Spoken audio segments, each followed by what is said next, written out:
In the name of our Lord Jesus Christ, I will begin this day. I thank you, Lord, for having preserved me during the night. I will do my best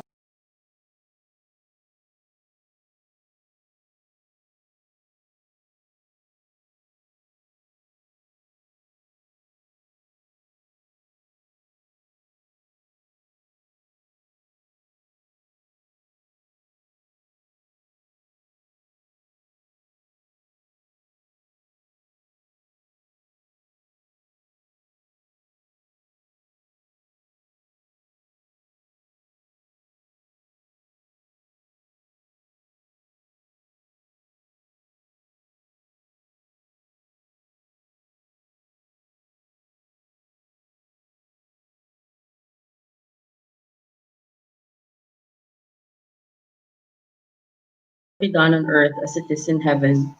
Give us this day our daily bread, and forgive us our trespasses, as we forgive those who trespass against us. And lead us not into temptation, but deliver us from evil. Amen.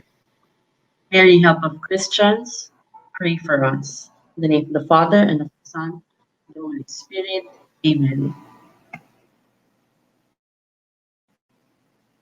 Good morning, educators. Welcome to Chalk Talk Online. This is Reggie Bundang from Don Bosco Press Brand Management Services. Salesiana Books Chalk Talk is a teacher training program that Don Bosco Press provide its partner schools. Despite this pandemic, we continue to move forward and make the most out of this challenging situation. That is why we are now bringing you Chalk Talk and making it online. That is why we now call it Chalk Talk Online. This is University of the Philippines Open University's second session with us at Chalk Talk Online. And today's topic is learning continuity plans in the time of COVID-19 pandemic, strategic planning for remote teaching and learning. We have so much in store for you today, so I will go straight to Don Bosco Press Executive Director to welcome you all and to officially start this discussion.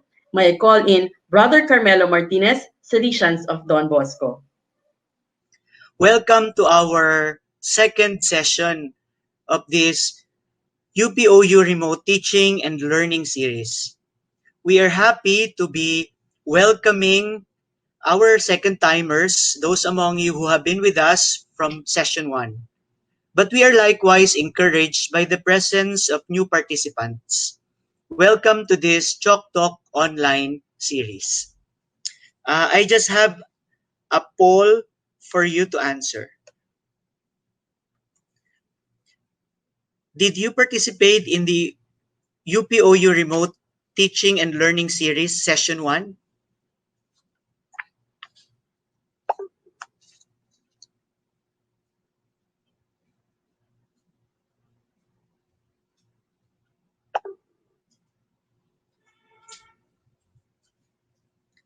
So we are happy to see old-timers present, and we are likewise happy to see new ones attending our second session of this UPOU Teaching and Learning Series.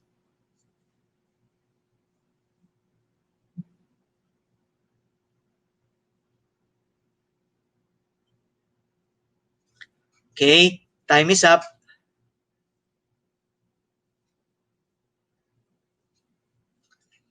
This Chalk Talk online series is one of Don Bosco Press's initiatives to be of help not only to our partner schools, but to whoever needs them at this time of pandemic. For 1 month now, we have been journeying with you through this online series. We have this wonderful partnership with the University of the Philippines Open University for this UPOU Remote Teaching and Learning Series. I hope that your calendars are already marked for these sessions, which happen every other Wednesday. We also organize trainings in collaboration with Google Suite for Education, which is every other Friday. And we are also offering a series of sessions on conducting youth ministry, campus ministry, pastoral program, Christian living education, especially now that students are not able to enter their physical campuses. And soon, and watch out for this, we will be sharing with you training on psychosocial intervention, how to plan for it, what should be covered, and how it should be implemented. And likewise, we hope to help teachers, especially those in specific areas, to facilitate hybrid teaching. These sessions are the fruits of our interaction and exchange of ideas.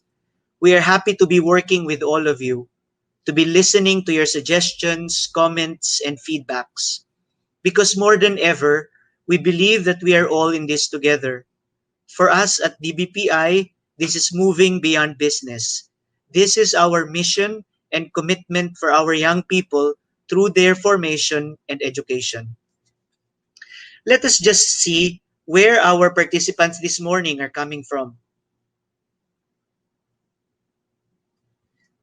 Are you somewhere in Luzon or in Visayas or Mindanao or perhaps even outside of the Philippines?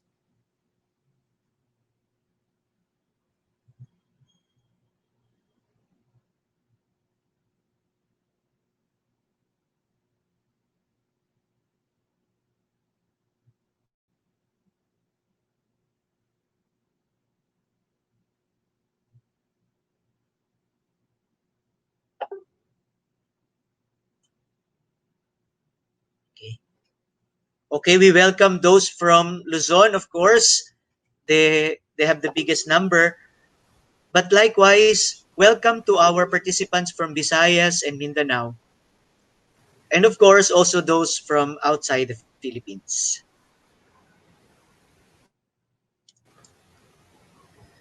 And so we are grateful to all of you for working hand in hand with us. In a special way, we acknowledge the generosity and kindness of Dr. Melinda Bandalaria, who has been collaborating with us since day one of this UPOU series. Likewise, our heartfelt gratitude goes to the great gentlemen we have today as guests. Thank you very much, Father Alain, Father June, and Sarah Mel, for saying yes to our invitation and for your willingness to share to all of us the great things that you are doing in your own areas of assignment. My thanks goes to our DBPI team for their reliable and committed service as well. There is one special quote that comes to my mind right now. I think that it was Henry Ford, the business magnate who started Ford Motor Company, who said that coming together is a beginning, keeping together is progress, working together is success. We have been coming together for the past month of May, and I guess that our being all here today is a sign of sticking it out together, which is progress. We are certain that with the right attitude, with clear direction, and with the help of each other, we will see success. Maraming salamat po. Daghang salamat. Agyamanak. Mabuhay po kayong lahat at pagpalain ng poong may kapal. For this morning, we are honored to have with us as our moderator for our discussion, Dr. Melinda de la Peña Bandalaria, University of the Philippines Open University Chancellor and Professor, and currently the President of the Asian Association of Open Universities. Together with her, we feel blessed for the presence of Father Alain F. Manalo, Superintendent of the Diocese of Imus Catholic Educational System Incorporated, and the Corporate Secretary of the Catholic Education Association of the Philippines, CEAP. We also have with us Father Onopre G. Inocencio Jr., SDB, Vice President for External Affairs of the TechVoc School Association of the Philippines and President of the Foundation for Upgrading the Standard of Education, FUSE. And finally, we welcome in this session Mr. Jose Ramel Javier, the Principal of LaSalle Green Hills Elementary Department, as well as a revered and respected school accreditor. Welcome to all of you, and we thank in advance our guests, speakers, and sharers for this morning. Have a wonderful day.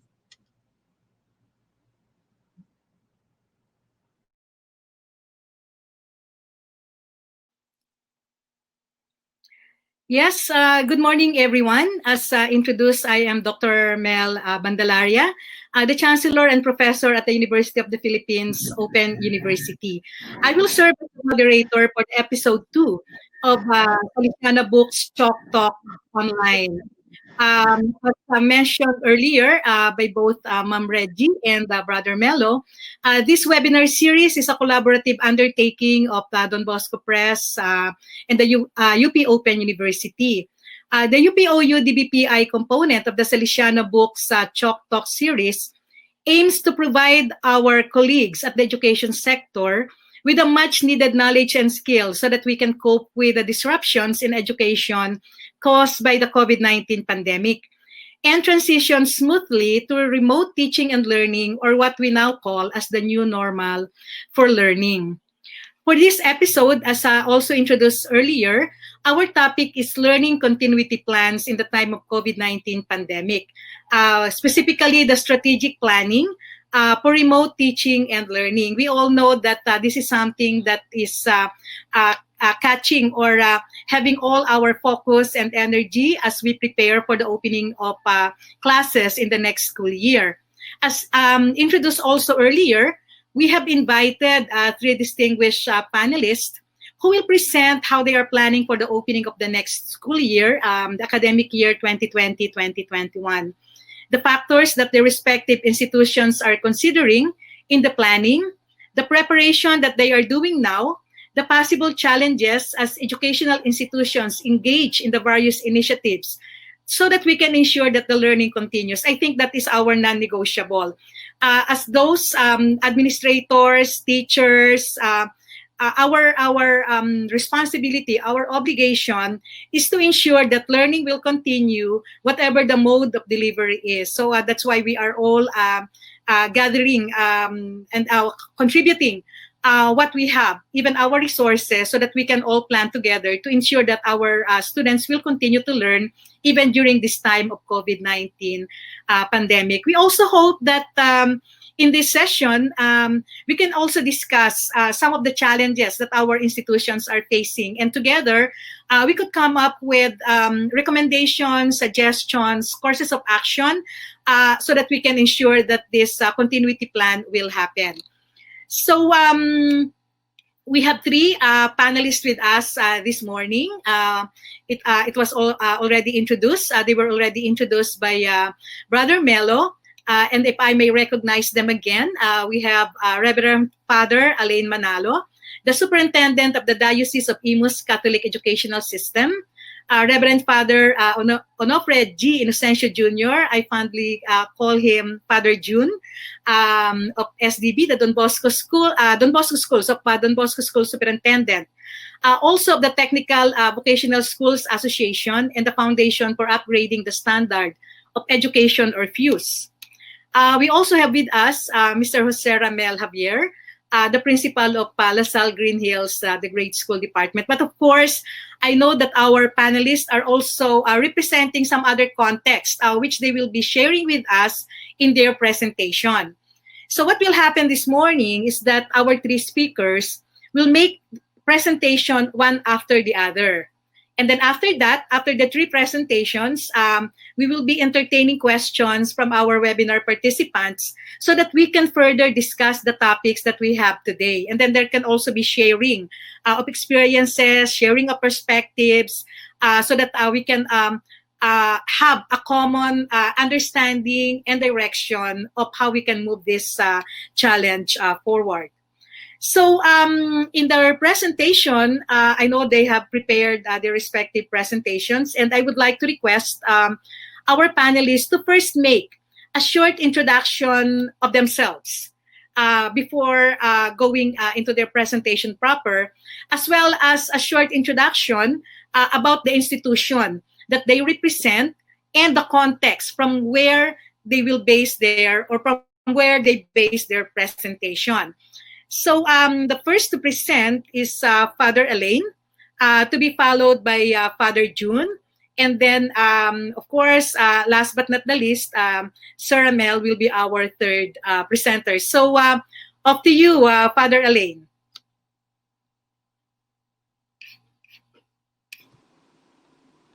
Hello, good morning po. Yes. Good morning, everyone. Good morning, Prof. Belandria, and yes, to our co-panelists. I am Father Alain Manalo. I'm speaking here from Cavite, from Rosario, Cavite. I am the superintendent of the diocesan schools of the Diocese of Imus, and that covers the.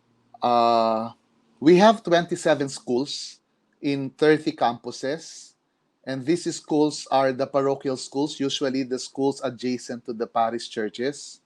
We are catering usually to middle class families and below.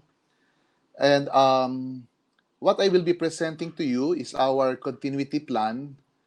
We started thinking about this during Holy Week.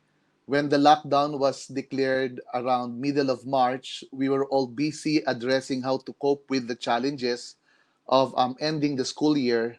But during Holy Week, we had the time, especially I had the time to reflect what will happen in the next school year. And so before DepEd began talking about continuity plan, we are talking about game plans. And our game plan was conceived and finalized around third week of April, and it has been continuously being improved up to this point in time. Can I have my slides now?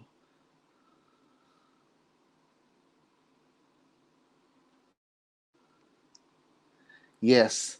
So I'll be presenting our Ditches Flexible Learning Experience program, and this is our instructional learning continuity plan in the Diocese of Imus. We call it Ditches Flex, Flexible Learning Experience. I think very important in our continuity planning is to accept the fact that we are not going back to our usual setup.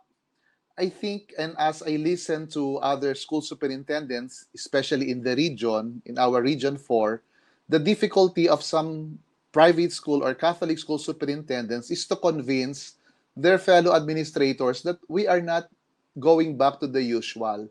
Yung iba kasi talagang hinihintay lang babalik tayo sa dati. And I think that is very important. If we go through what I call conversion of these positions and mindsets, it will be easier for us to welcome the fact that we are challenged to come up with continuity plans. Kahit ako, I have undergone a lot of conversion dito sa continuity plan na to, no? So yung una, I was just thinking na iklian na lang yung oras ng pagpasok pero araw-araw pa din. And then I came to a point na hindi pwede. I think because of the social distancing, then maybe we have to go to modules, etc. Then very recently, our conversion is that I think we have to be ready for the possibility that there will be no face-to-face sessions the whole year, 2020, 2021. And we have to prepare our schools for this possibility. Now, So, very important in our continuity plan is the realization of the new challenges that face us. And these are the challenges, the significant one that we have considered in our continuity planning. First, quarantine rules. We are not expecting that after the declaration of GCQ and GCQ and coming to the new normal, that there's no possibility that we will go back to ECQ again. Inihahanda namin na ang possibility that baka merong tinatawag na second wave or third wave, then our continuity plan must be able to face it. Now, disruption of classes. No, in Cavite, our governor is very popular. Kapag kumukulimlim pa lang, the students were already waiting for his announcement to cancel classes the following day. And so even without the pandemic, we were already thinking of ways that if classes are suspended, learning will continue. And then very importantly too is the financial difficulties many of our parents are experiencing right now. Then the fear of many to go out in public. In fact, when we rolled out the primer for our continuity plan, ang tanong agad nila requirement ba ang pagpasok ng mga bata? Even if we said in our continuity plan that coming to school for face-to-face session is optional, they want it to be highlighted that we will not require their children to report to school. And because of the COVID, we shall observe physical distancing and a lot of other health and safety requirements. And even before the pandemic, especially now that we're exploring ways to reach out to our students, we have to admit that our students, even our teachers, they have different internet connectivity conditions. So I'll be presenting a video of our continuity plan. This is the one we're playing during the Zoom assembly of parents, which our schools are conducting since last week, so that our parents will be appraised of our plans for the next school year. Paki-play po yung video.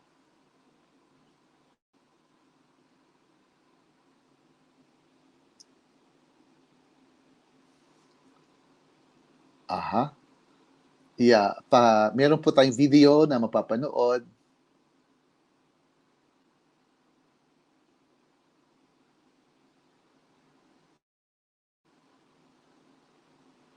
Pahintay lang po, no? It's a very short video, like 3.5 minutes, para mas madali kong maipaliwanag po yung aming plan.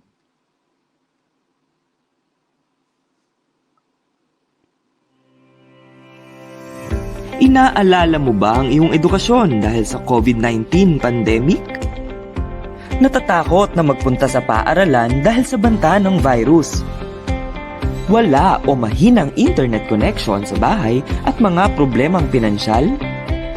Huwag kang mag-alala, may sagot na dyan ang Diocese of Imus Catholic Educational System.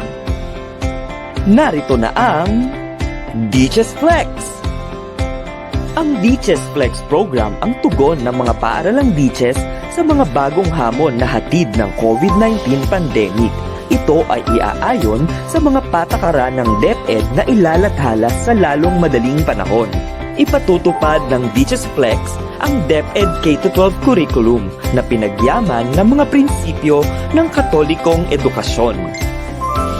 Ang pagkatuto ay ihahatid ng mga learning kit na inihanda ng teachers at mga itinakdang batayang aklat. Mayroong ding naka-video record na pagtuturo at iba pang materyales sa pag-aaral. Kung may internet connection, ipadadala sa mag-aaral ang learning kits at iba pang tulong sa pagkatuto sa pamamagitan ng internet o online. Kung walang internet connection, ang mga ito ay ipadadala ng paaralan sa bahay mismo ng mag-aaral o sa napagkasundo ang lugar. Maaari ring kunin sa paaralan ang learning kits at mga material sa pag-aaral ng mga magulang o kasama sa bahay na may quarantine pass. Ang mga output ng mag-aaral ay ipapasa sa paaralan sa pamamagitan ng una, internet. Ikalawa, kukunin ng paaralan sa bahay na mag-aaral o sa napagkasundo ang lugar. At ikatlo, dadalhin sa paaralan ng magulang o kasama sa bahay na may quarantine pass.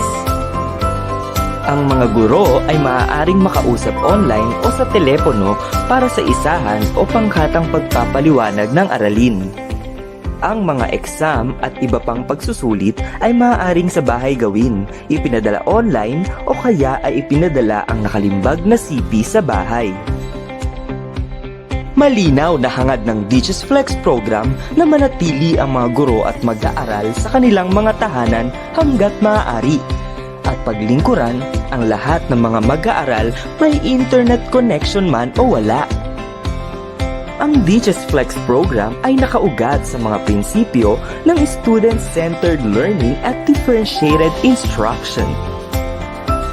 Huhubugi ng guidance office para maging learning coaches o mga kaagapay sa pag-aaral ang mga magulang, nakatatandang kapatid o kasama sa bahay ng mga mag-aaral sa elementarya. Isusulong ang malalim na ugnayan ng paaralan at tahanan. Ang mga mas matandang mag-aaral ay huhubugi naman sa mabisang pag-aaral ng nag-iisa o independent learning. Ang Kristiyanong paghuhubog at mga co-curricular activities ng mga mag-aaral ay online o sa pamamagitan ng learning kit o sa tulong ng social media. Magiging flexible ang programa hanggat maaari para makatugon sa iba't ibang pangangailangan ng mga mag-aaral. Napakaganda, di ba? Hindi na hadlang ang COVID upang matuto at ipagpatuloy ang edukasyon. Sinisiguradong abot kaya para sa lahat. Handa ka na bang mag-flex? Tara na sa DCHES!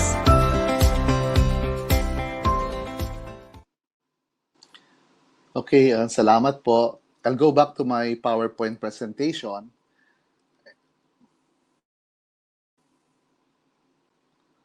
Yeah. So, I suppose I'm ready to share my PowerPoint presentation sa inyo.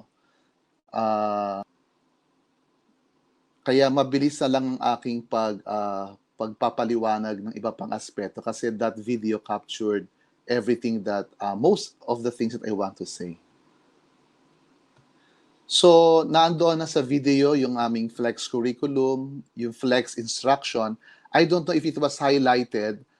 The teachers will be present through the recorded instruction, which our teachers are doing right now. Ang principles namin, because for a lot of years, like 7 years more or less, we've been employing the pedagogies of understanding by design, standards-based assessment, and recently yung differentiated instruction. We were also helped by the fact that for like 7 years, we're employing the principles of the Central Visayan Institute Foundation Dynamic Learning Program, where our students are engaged in learning tasks and they accomplish it by using activity sheets. So practically, what really helped us in planning for the next school year is that kinuha namin, so we source all what we have produced in the past, our curriculum maps, our learning guides, our activity sheets, and we are now assembling them again to become learning kits. And our advantage is that we're doing this together as an educational system composed of 27 schools. Now, aside from academics, so what we're doing now, aside from academics, there are also other concerns in school administration that we have to address to prepare ourselves for the next school year. So we have, of course, concerns about curriculum instruction. Our teachers are attending webinars and trainings. We have also customized our own webinar series for our teachers so that they will be aided in the preparation of the learning materials. Now, for the student affairs, I thought before we have canceled all our school activities, but later on we realized that we can do also thematic activities, our retreats, recollections, etc. online or through the use of learning kits. Now we have Flexes program. This is to be sure that our students are engaged in the program and this will be taken care of by the student affairs. So sa Flexes program, sila yung nagkakamusta sa mga bata at nagfa-follow up so that the teachers can focus on the academic side. I think very, very important in the student affairs program is our guidance services. After academics, ang pinakamalakas naming nakikita na pangangailangan ay ang guidance services so that we can form our parents, our students, and also our teachers and administrators. I have already mentioned something about Christian values integration. Hindi pwede mawala dahil Catholic schools kami. O finance, this is also a very important area to look into. We have to adjust our fees to make our schools affordable. Kasi if we will insist on our usual fees, wala namang mag-enroll, so wala din. In fact, ang nakikita namin, we presented our fees like 2 weeks ago and our enrollment is now taking place. We're targeting to open our schools, in fact, July 13, but we don't call it opening of classes kasi pag opening of classes, medyo negative ang dating. We are telling our people we are ready to bring learning into your homes but starting July 13 because we are ready to accept students even after July 13. So, natutuwa ang mga magulang kapag nararamdaman nila that the school is sensitive also to their financial conditions. Now, human resources, we have implemented our work from home program for our teachers. We are maintaining only a skeletal force to come to the school. In fact, when we consider that there will be no face-to-face sessions the whole year through, parang mas matipid pa nga at mas meron pang natira na pera sa school because there will be less expenses in terms of disinfection, in terms of maintenance. Our plan now is to clean all our facilities, put them to order, then disinfect them, and then we will lock all of our facilities only to be open for maintenance purposes. We required all personnel to have stable internet connection, sila lang. And the school also helped them by giving them communication allowance. For the laptops, we can offer this for free. So we have laptop loan assistance program. For the physical plant, I've said we are disinfecting and then decontaminating our facilities before we close everything. We have to construct additional hand washing facilities just in case the students will still be coming. and we have we are now planning for provision so that in canteen, faculty rooms, etc., there will be social distancing procedures. Very, very importantly, external relations also. So kita ninyo, hindi lang academics ang dapat tingnan sa continuity plan, no? Sa external relations, very important that we were able to publish an official statement. Ano ba ang nangyari noong nakarang school year and what will be our offerings for the next school year? We are doing kamustahan with the students and the parents. Before, it's simply kamustahan through Messenger. But with the discovery of Zoom with 1,000 participants, so we have now Zoom assemblies of parents and students. And we do a lot of marketing activities, not just to promote our school, but also to allay the fears of parents that education has to be stopped because of the pandemic. Hindi. In fact, like for the past 2 days, enrollment is going on. And the feedback that we're getting from the parents is that they're happy that the school has a plan, a concrete plan on what to do next school year. Now, lastly, this is my final slide. We have to accept the fact that there are risks also that we have to face, and we have to be very ready for this school year. The risks are not original from me. These are from CEAP, SUPCOM. In fact, this is from the Diocese of Cabanatuan. We have to prepare for possibilities that there will be a COVID-19 outbreak in the campus. What shall we do? What if COVID-19 will resurge in the immediate locality? What if the government defaults on scholarship like ESC and senior high school vouchers? What if in the middle of the year, the students will not be able to pay their bills? What if our employees will resign? What will happen if our employees will have, if we have decrease in number of employees? What will happen if we have problems distributing materials? And what will happen if the students will not be able to comply with the requirements? Pinakamahirap kasi ngayon, you don't have to see the students every day. I think we have to think of ways to motivate them to finish their learning tasks and to participate and be engaged in the learning activities, and also to address all these other concerns. So this is what we're doing now. We're busy now, and my role as a leader is to inspire everybody. I meet them every Wednesday for our Wednesday assemblies. We say mass, and then we orient everybody about concerns for the next school year. I think very importantly for a leader, kailangang maramdaman nila na nagkakaisa tayo at kaya natin to. So maraming salamat po.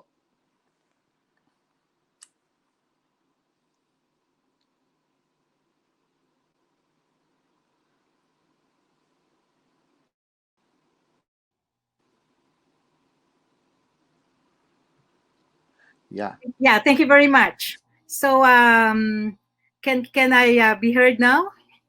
Maraming salamat, Father Elaine, and I guess we can proceed to our next speaker.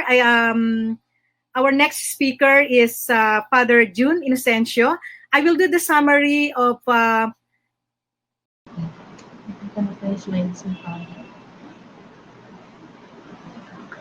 you did for your school.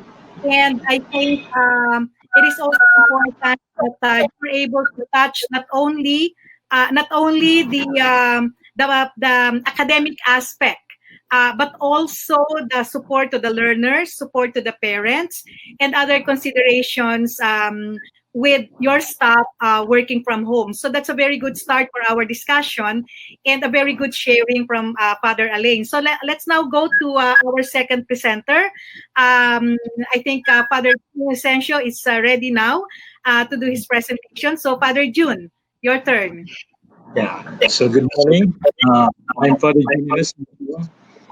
I don't really represent an individual school, but rather I work as a national organization of different organizations.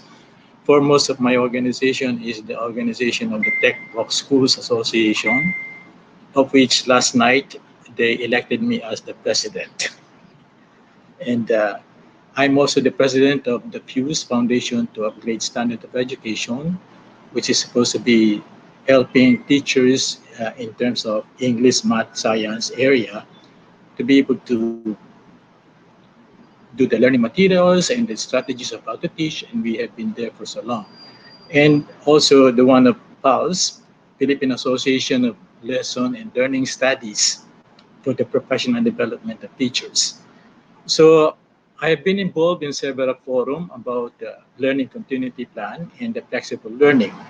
In fact, the latest engagement I have was with the TESDA, where our group was asked to be able to participate in the finalization of the guidelines that they will now again promulgate tomorrow. We would have the meeting of all the TBIs in the Philippines and try to share with them the output of that session, the flexible learning, implementing the flexible learning. And you will know that flexible learning is not the whole of learning continuity plan. It's only one aspect. So let me begin my presentation by trying to put a context. No? So we know the impact of the COVID-19 pandemic crisis in the socio-economic life of the nation. We were taken aback by its advent. We are unprepared. Many of us are unprepared to embrace the situation. And so we were all scrambling to find ways and means how to respond to that need. And we would note, next slide, okay, that as a result, I think the government made a kind of action. And the first action is that to combat the spread of the virus by doing this measure of quarantine, stringent social physical distancing, strict health practices, wearing of masks, protective personal equipment, and disinfection, and the prevention of large crowd gathering and events, and the mandate to discover the vaccine to put stop to this virus. And therefore, it resulted into this one, no?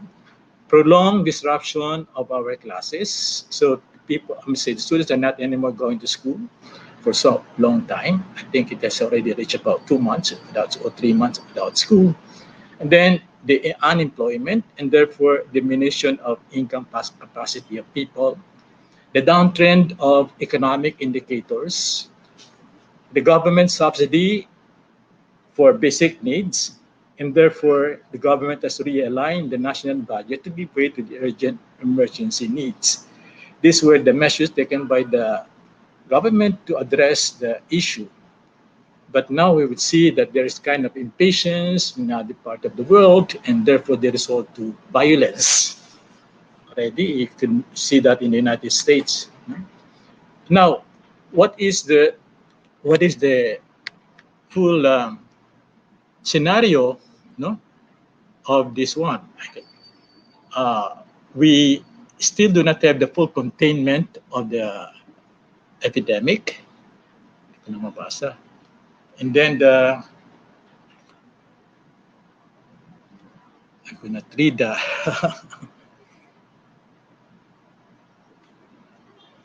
yeah, suspension of face-to-face, no, classes with minimum will remain mandatory, and depending on what kind of situation you are, whether you are ECU, ECQ, MCQ, DCQ, no?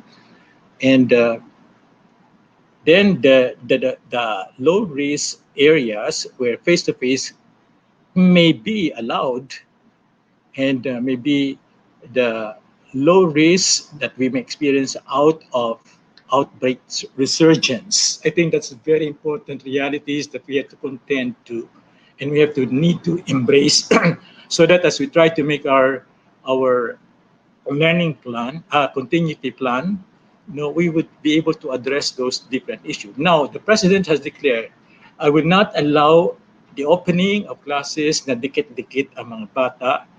Para sa akin, bakuna muna. Pag andyan na ang bakuna, okay na. No? So there will be no classes opened until that is first assured. But we know that education, and that's the battle cry of DepEd, education must continue despite of all this kind of situation. And therefore, we'll try to see how will it be possible to make it continue. And therefore, I think we need to make a paradigm shift. We cannot go usual business as usual, but we have to respond into the new demands, into the new situation, and that will completely change our way of approach to the teaching and learning of students. And therefore, if we are not able to make that shift, it will be very difficult for us, and it will be a hindrance for us to advance.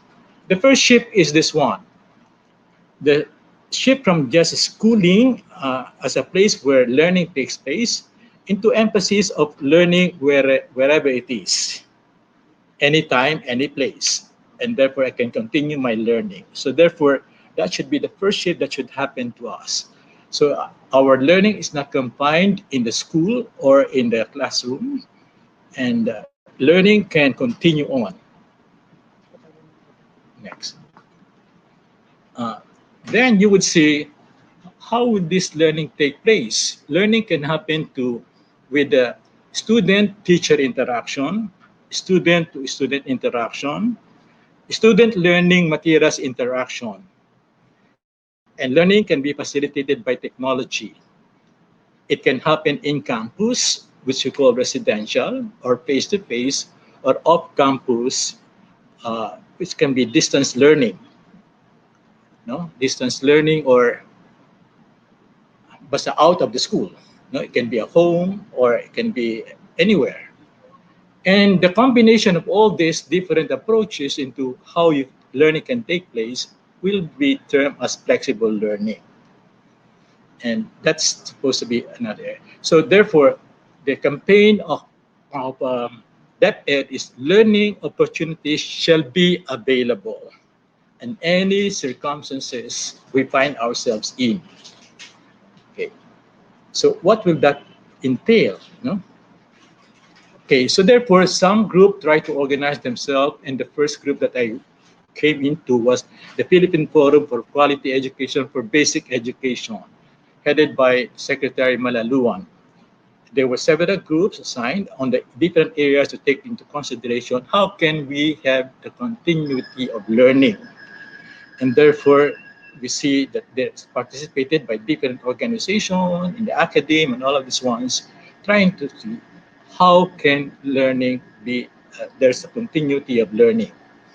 And last Saturday, we gathered together and tried to finalize the paper that has to be submitted to Secretary Briones for her approval. And then we have already presented that paper. And I have a copy here. I don't know if I can still promulgate that without the promulgation yet of the Office of DepEd. But I have the copy myself. And therefore, all the elements that should be taken care when you have to implement the learning continuity plan. Also, SEAP has made the first move on trying to, so that's DepEd. But then SEAP, even before DepEd, made a formal paper of learning continuity plan. SEAP already designed a learning continuity plan for Catholic schools. I'm part of SEAP. I'm board member in charge of the textbook education. And therefore, Padre Elaine is also my colleague in the preparation of the continuity plan for Catholic schools. And I think he shared with you how he localized it at his diocese, and therefore they have the continuity plan for the diocese. And that's the plan of Catholic school. Let me say the SEAP learning continuity plan. It has to come down to the different level. And then you would see that in order to compose or to create your, let me say, learning continuity plan, it has to have this component. The streamlining of the K-12 program, which has been reduced to most essential learning competencies. So they look into the curriculum and they try to see the essentials that has to be learned. And therefore, now the multiple learning delivery modalities, as I told you earlier, with blended learning and distance learning as major option. And then you prepare the teachers, school leaders for the multiple learning delivery modalities. So there are different modalities, and therefore it's only the institution that can decide what modality of delivery in terms of what they have, the resources they have. And then the required health standard in schools and workplace. They configure the Brigada Escuela. This is the plan for the DepEd, Oplan Balik Escuela and partnership. the finance, the procurement and delivery, the monitoring and evaluation and adjustment of the whole process. So these are the key components when we try to look at the elements on how to do the learning continuity plan. Okay. You will note that as we go to uh, operation of the school now has to take place and try to see in the different areas of concern, how will it be, for example, in the governance, what will be the policies that we're going to have, what are the things that we have to renew because it does not anymore answer the demands of the situation, what structure that we have, then go to the curriculum. So what will be in the curriculum and the means by which this curriculum can be delivered through instruction. Then you look at the student welfare and development. What are the things that you have to adjust? What are the things that you need to respond to and the circumstances that these people are finding themselves in? Then we have the parents, the teachers, the non-teaching staff, and then the physical plant, and then the finance, and then the risk management. All of these ones has to be considered when we try to formulate our learning continuity plan. So therefore, instruction is only one aspect of the continuity learning plan, the delivery mode of what we're going to teach. And therefore, I think this is a totality of the whole operation of school has to be included when you make the learning continuity plan. Because learning does not only happen with instruction, but with all the assistance of all the system working all together. And therefore, we would see, and David said, we can still provide learning opportunities to our students without requiring them to come to school through blended and distance. So this is the way by which I think they're trying to answer now and trying to prepare themselves and putting up structure on how we can deliver this one to blended and distance learning. And you will note that to make that happen, so when you talk about distance learning, there will be different modalities, It can be printed or digital modules. It can be through online learning resources. It can be through television and radio-based instruction. And there were some statistics that were, gathered in the many surveys that have been done. And I think this is the way to look at them now, So how many of the teachers own a computer? So you would see 87% own a computer, only 13% doesn't have. Next. You would see also here the teacher's ownership of computer with access to connectivity. So those who have computer and Wi-Fi, those who have computer but no Wi-Fi, those who have neither computer nor Wi-Fi. And you can see the distribution of teachers with regards to if they're going to adopt the online learning. This is the statistic that we have. And you note also, here is a question, the prepared learning modalities by the parents, by the students, by the staff of the school. And you will see different proportion of how we are in terms of the learning delivery modules in the concept of the student, the teacher, the parents, and all the teaching staff, non-teaching staff also. And then you would see the willingness to come to school with social distancing. Again, another statistic that you can consider as you try to see and try to determine for yourself what will be the delivery mode, and the statistic will help you see the situation. And here we would see also when it is a printed module, what will be the disposition of the different area, those person involved in when you use the printed module, from the student, from the teachers, and from all these ones. Okay.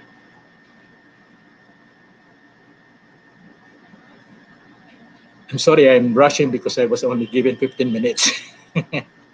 Okay, online distance learning. Therefore, we would see what would this imply, I think Dr. Permin has given us a good picture of that. those who are able to do a complete online, those who are only midway, and those who do not have. And therefore, this really is a very important consideration when you decide on online learning. How many of the institutions can really go on as an institute offering online? Those who can only have blended and let me say only some has the ability or capability, or those who do not have. So those are very important considerations before you are able to make your own uh, way by which you design your continuity plan. Now, there are also suggestions that educational television, but I don't know how individual school can do this one without being connected to a group of schools that or to a group of organization that can again connect them to the use of television in order to make access to the learning materials to the television. And in the same way, no, in terms of the radio, no, I remember when we were elementary, we were using the radio as a means by which lessons are delivered. That was already 70 years ago. All right. Uh, Here, uh, so therefore, you need to contextualize the local BEC, no, to the condition where you are now and what resources that you have. And therefore, from the context of all the systems view of trying to see the operation of school, and there are so many details about the system approach in terms of looking into the details of what you need in order to address and be able to put that in the learning continuity plan. And if you choose the modular distance education where learning packages are prepared in school, delivered to the home, and how will it be returning back to the school for the assessment. So there is a whole modular way by which distance education. This can be also non. Let me say it's off. Let me say non-online. Can be it can be printed materials. No, when you are like the correspondence course. No, where you're given materials, the students study them at home. They give their own assessment, say output from that, and then evaluated by the school, and then they complete the requirements in order to be able to have the certification of completion. And therefore, this is the modular approach. No? And therefore, here uh, you would see how this can let me say a flow, no, of the modular. So preparation and then the delivery to the person, maybe out of the school, and then return back to the school for the proper assessment. And you would see also that next slide. Okay, so you would see the kind of target that you need in order to plot out how you'll proceed to design your learning continuity plan. This is how DepEd has went through it, and therefore now it can be a way by which you can look into it, the process, and the set target of completion of all those tasks. You know? Okay. And therefore, as DepEd has organized it in terms of the central office, the district office, and the school, but perhaps in the local situation in your school, what will be the role of the principal, the subject area head, the teachers themselves, and then the support of non-teaching staff. So you can do that in terms of a matrix. So, for example, what would be the contribution of the principal when regards to the curriculum development, the learning resources, the learning delivery modalities, the assessment, and the support services. So therefore, you try to plot out in a matrix so that you can see the whole process very clearly defined and the role of each one. And I think next slide. This for David. No? Um, Next slide. I'm cutting some slides. Sige, next slide. Okay, you would note also that Cocopea did a kind of meeting last time where we analyzed the data that has been surfaced by different surveys. And from that data, they analyze and they try to see what do we need to address so that now we can have the implementation of this learning continuity. So they do a policy recommendation, the urgent things that needs to be handled, and the near-term policy changes that should be done. For example, when I asked TESDA, do you have a learning continuity plan? They told me that the operational plan is the learning continuity plan. So even if they have not fully grasped what the meaning of learning continuity plan.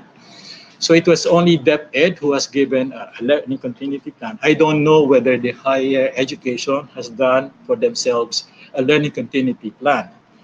And then now we are pushing TESDA to be able to present to us a learning continuity plan. And if they don't make it, we will make it and we'll present them to them. Okay. Right. Okay. So I think that summarizes more or less on how do you do the learning continuity plan and what is the importance of learning continuity plan that can guide us into our direction of what modality do we adopt in order to let say so that learning can continue. And I think it's the task now to translate that at the institutional level. So thank you very much.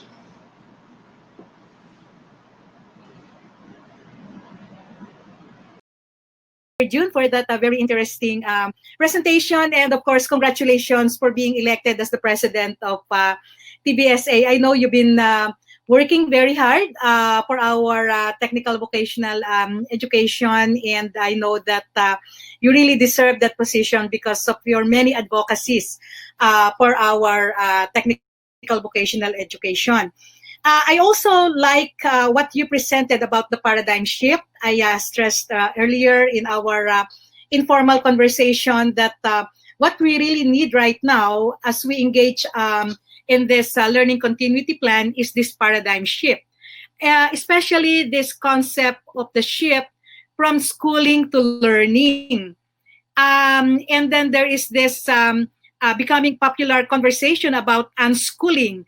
So probably something that we can also discuss later about your own opinion about this concept of unschooling, but continuing the learning process even outside the school. I also agree with you that DepEd was able to come up with a very good learning continuity plan with all the working groups. I mean, I'm also part of two groups from DepEd, and there were several meetings that we held. So that we could come up with our recommendation to be forwarded, to be submitted to Secretary Briones. And it's really something that all levels of education should be working on. It is a very comprehensive one and involving many different sectors, stakeholders in the basic education group.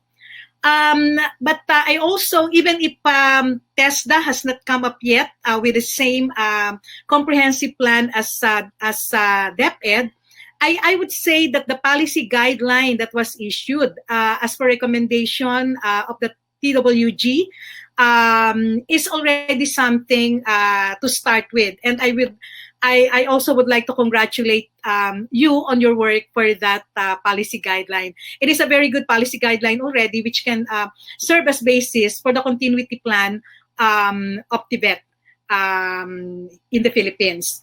Okay, so for our third speaker, well, I think I also saw in our chat room requests for copies of the presentation, and I think Brother Mello already responded saying that the recording, the video recording of this session will also be made available. So it's not just the presentation that you will have access to after the session, but it's the entire recording of the session that you can access, especially for those who are experiencing problems with our internet connection.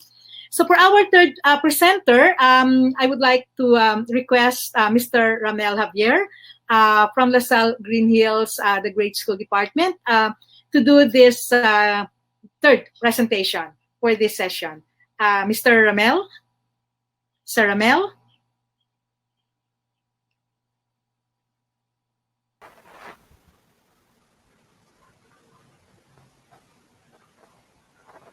Hello, good morning.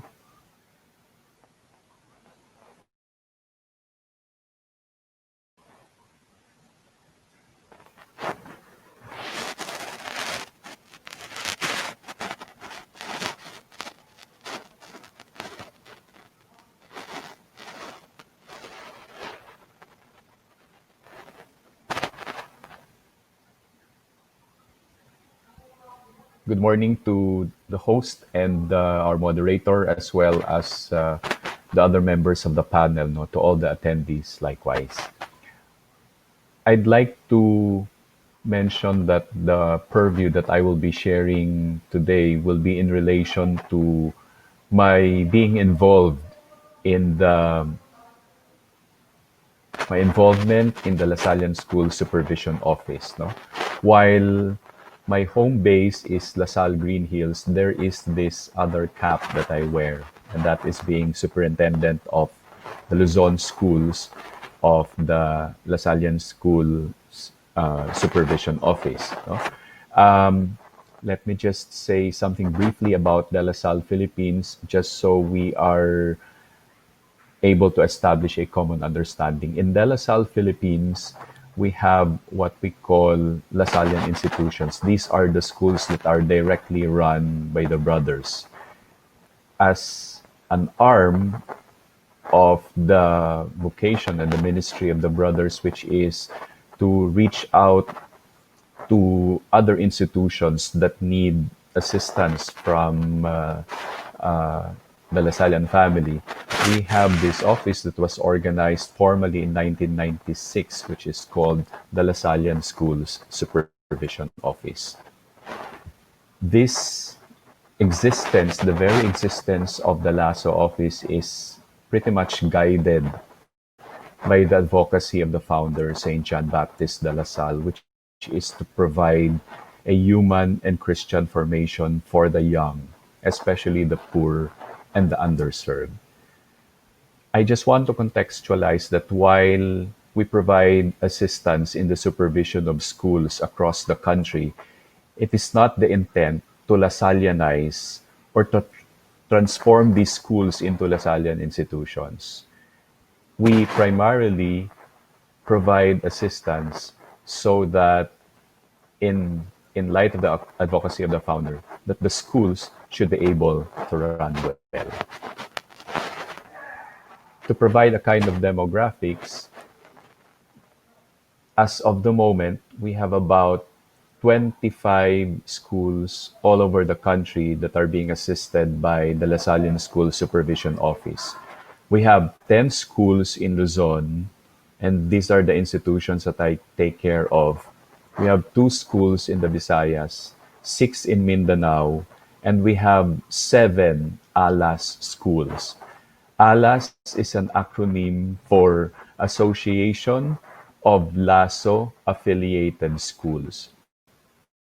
As you can see, we have a system of assessment where we escalate to the next level of supervision a school who enters our assistance, no, from probationary period up until graduation. The moment the school fulfills the expectations before it attains a mark of distinction, then that school eventually is placed into this association called ALAS. So that explains why there are institutions that are on active partnership with the office. You could see the numbers being presented there. And ALAS is representing those that have already graduated from LASO supervision. Based on last year's statistics, we have about 21,763 enrollees across the 3 superintendencies, including the ALAS schools. The categories of the schools under supervision are family owned. We also have company run institutions, and one which is attached to a diocese situated in Mondragon, Samar. So this is the composition of the and the categorization of the schools that we take care of under the Office of the Lasallian Schools Supervision. Many of us could probably resonate to the fact that when the announcement regarding the quarantine was made public, everyone was just simply put on standstill. We were all muted. It was like freeze for the moment. And I suppose this is something that many of our institutions in the country could easily relate to because of that short short pause, no, in our respective operations. For instance, I'm a little bit interested how many of us here have experienced that kind of restlessness, no? We have a short poll that we will administer just so to find out if the attendees present in this gathering were also placed in the same situation, no? That feeling of restlessness during the quarantine period. We can begin the poll now.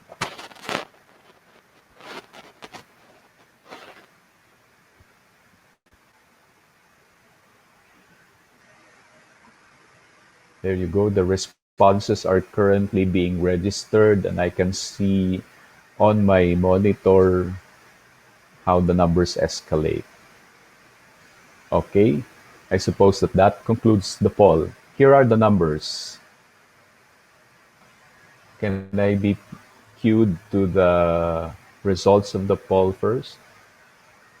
Okay, in the absence of access to the results of the polls, just to make mention that majority of the participants in this morning's gathering have responded to the affirmative. So that feeling of restlessness is something that most of us experienced during the first instance of the announcement of the quarantine period. And so there was this restlessness, no? For instance, the schools that fall under our supervision office had to manage about ending the school year. So questions and queries whether graduation should still take place, how to go about the completion of the grades, retrieval of things, salaries, contracts of personnel, collection of dues and fees so that the schools can continue to thrive, and even the release of government subsidy were among the things that came into our consciousness. And this started to shake our understanding that in fact we should all be responsive to all these impending scenarios and situations. And so we started to realize that in fact we should begin planning. We should look into all these details because of the uncertainty that the quarantine period will only last for about 2 weeks, and then later on it got extended for another couple of weeks, and so on and so forth. And so everyone saw himself or herself being engaged in a lot of planning sessions, pocket maybe small and big meetings and the like. And in the context of our supervised schools, when it was something that I was clueless about that this was going to materialize, no, it it it gave us a good boost that eventually people from the schools that we supervise in as far as Samal Island or in Mondragon or in Pio Duran in Albay have been able to slowly acknowledge, no, the necessity for being able to establish a connectivity with their respective supervisors and consultants. As I speak, and as superintendent of the Luzon schools, there are supervisors and consultants who are expected to conduct monthly meetings and visits to these supervised schools. No? And so it it was a happy note that we were able to establish a connectivity with the schools in remote places, no, and through the use of online facility, all these meetings had eventually been managed, no, by the supervisors, consultants, and the office. It was only towards the third week of April that we were able to realize that there was this plea or cry from many of our schools across the country in regard to directions that the supervision office had to take on. No? For a while, we were simply mindful of our respective home bases.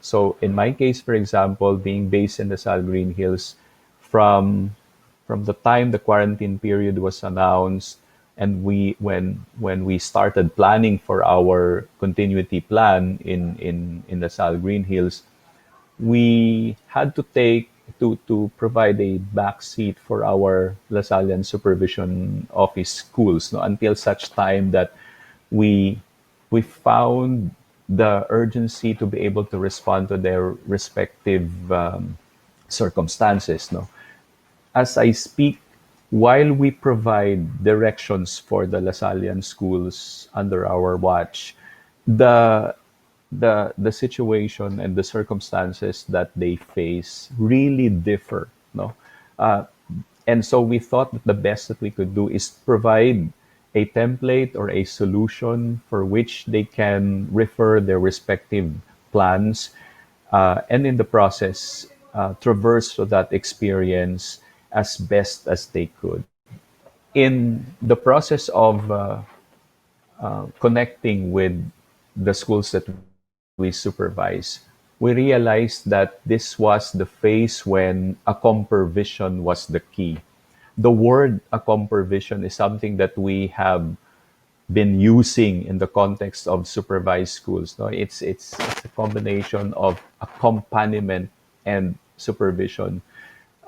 This is drawn from the inspiration that as when the founder uh, supervised the schools during his time, he made sure that he was able to accompany the brothers, the headmasters, and the teachers that took care of the schools that he ran.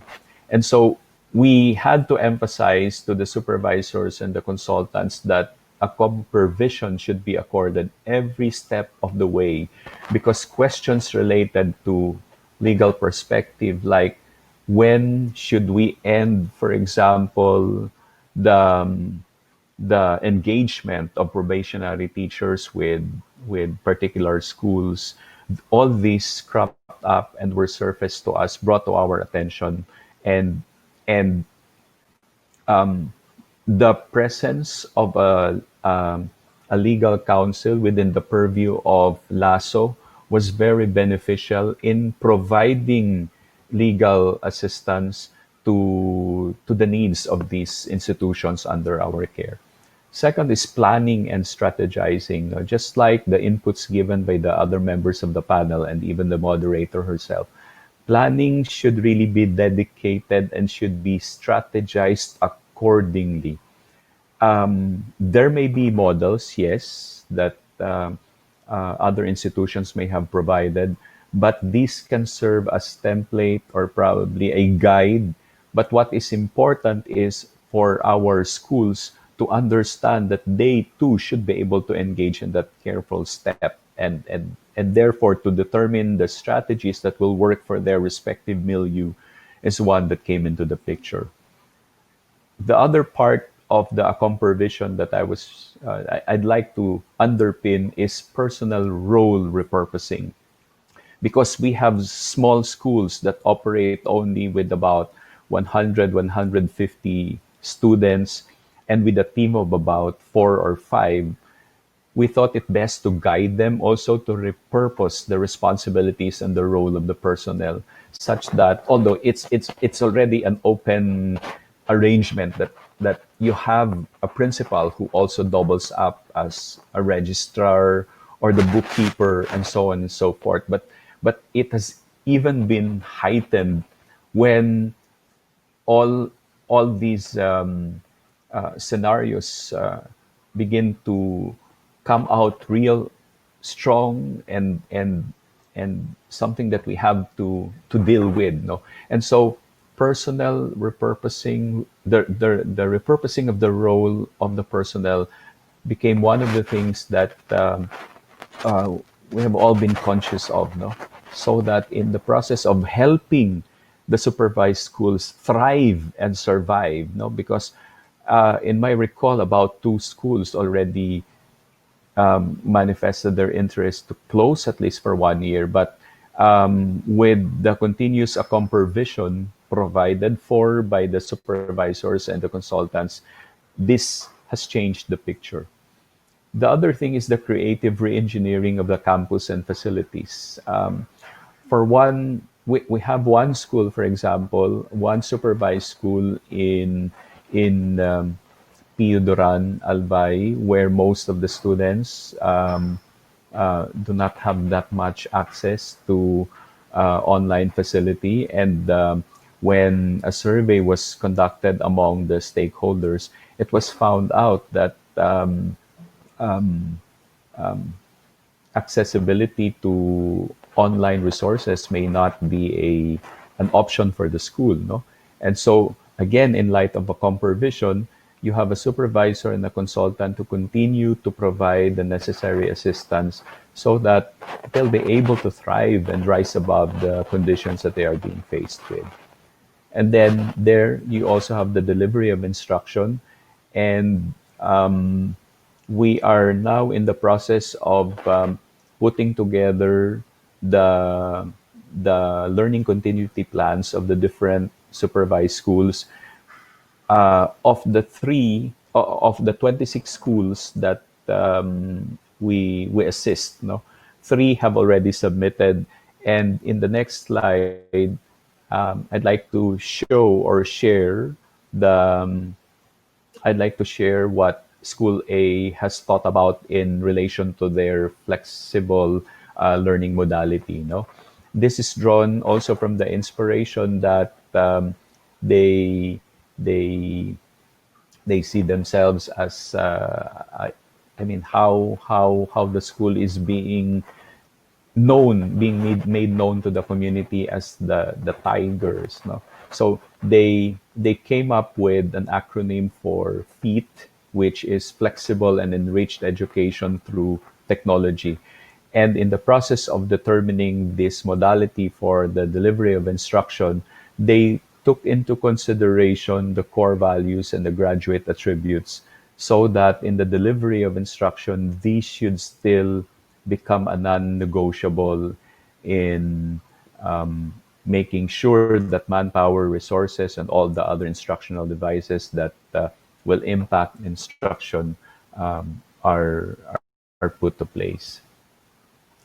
So the daily meetings, whether it be pocket, small, or big group sessions, that continues to form part of our daily schedule. And as superintendent, I meet up with consultants, with the supervisors, and even directly with the school heads and the principals of the supervised schools, no, in the hope that this becomes an opportunity for them to shine. In one of my reflections, I thought that this is the time for us to be able to empower, to give more inspiration, and to drive the spirit that something good will come out of this experience. No? And so I'd like to end by saying that the marks that we set now will certainly set the mark. And it is important that as learning institutions, individuals who believe so much in the mission that we take care of, we should be able to thrive on the virus that heals. and the virus that gives life to our schools. Thank you so much and have a good one.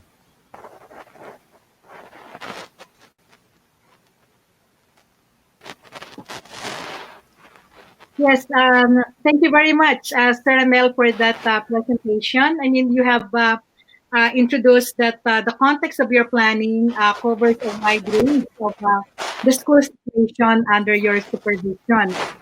And if I may add also, the one that you put into the poll, the period of restlessness. For me, it's also something like period of uncertainty, or even that feeling of being suspended in time and space. We don't know what will happen next. We don't know until when are we gonna supposed to be in a total lockdown, or in a total quarantine, not being able to resume the kind of life that we were used to. There is also a very good concept that you have presented, this ACOM provision, which emphasized that supervision alone is not enough. We have to also look at the kind of being together, or the collaboration, or the coordination in the journey that we are undertaking. Such that one is not a leader, but rather we are looking at one another as our partner. So that is a very interesting concept that you have presented. I also would like to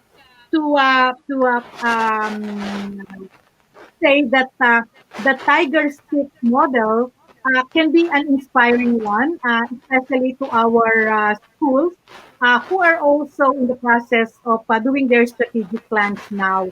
They can probably have their own acronyms that can very well represent the school that they have. But the thing is, just like what has been mentioned earlier, we should all be inspired. I mean, the thing is, this is a battle that we are fighting, and we have to be inspired in doing the work that we do, so that we can continue inspiring others as well.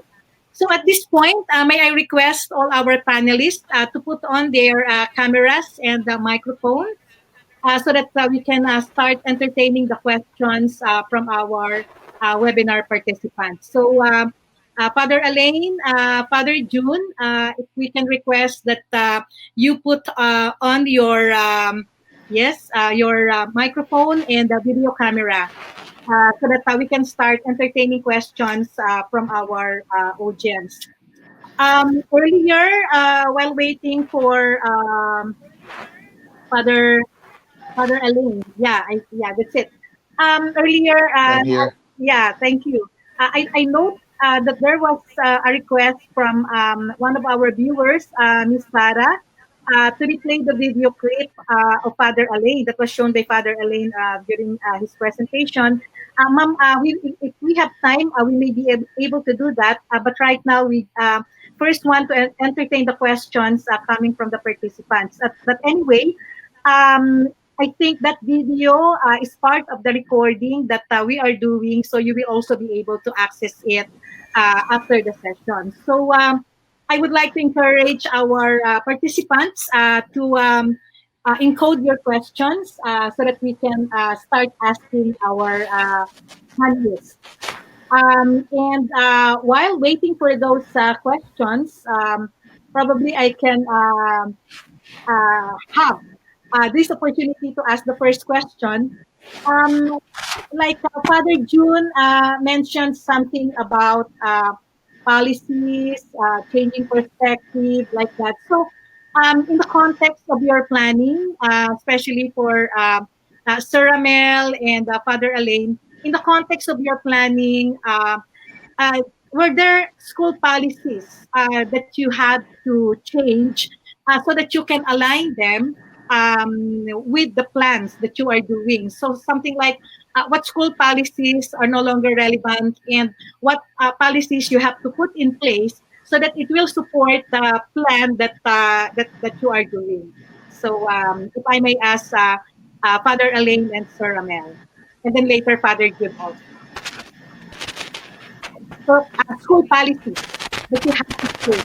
Yeah, I'll be the first. I'll Hello. first Who do answer you the want to question. address? Yeah, probably. I think Father Alain is speaking first. Right, Father Alain. Yeah. So Yeah. there Okay. actually it's like an overhaul. You have to overhaul the school to shift a paradigm. First, in terms of our delivery of instruction. So I think we began with that. Then Mm-hmm. second, in terms of HR requirements, in terms of salaries and benefits. We have to talk to our employees, and we were very honest that we only have enough funds to support their salaries up to July. If something Mm-hmm. happens in August or later, we don't really know. Maybe we have to close our schools.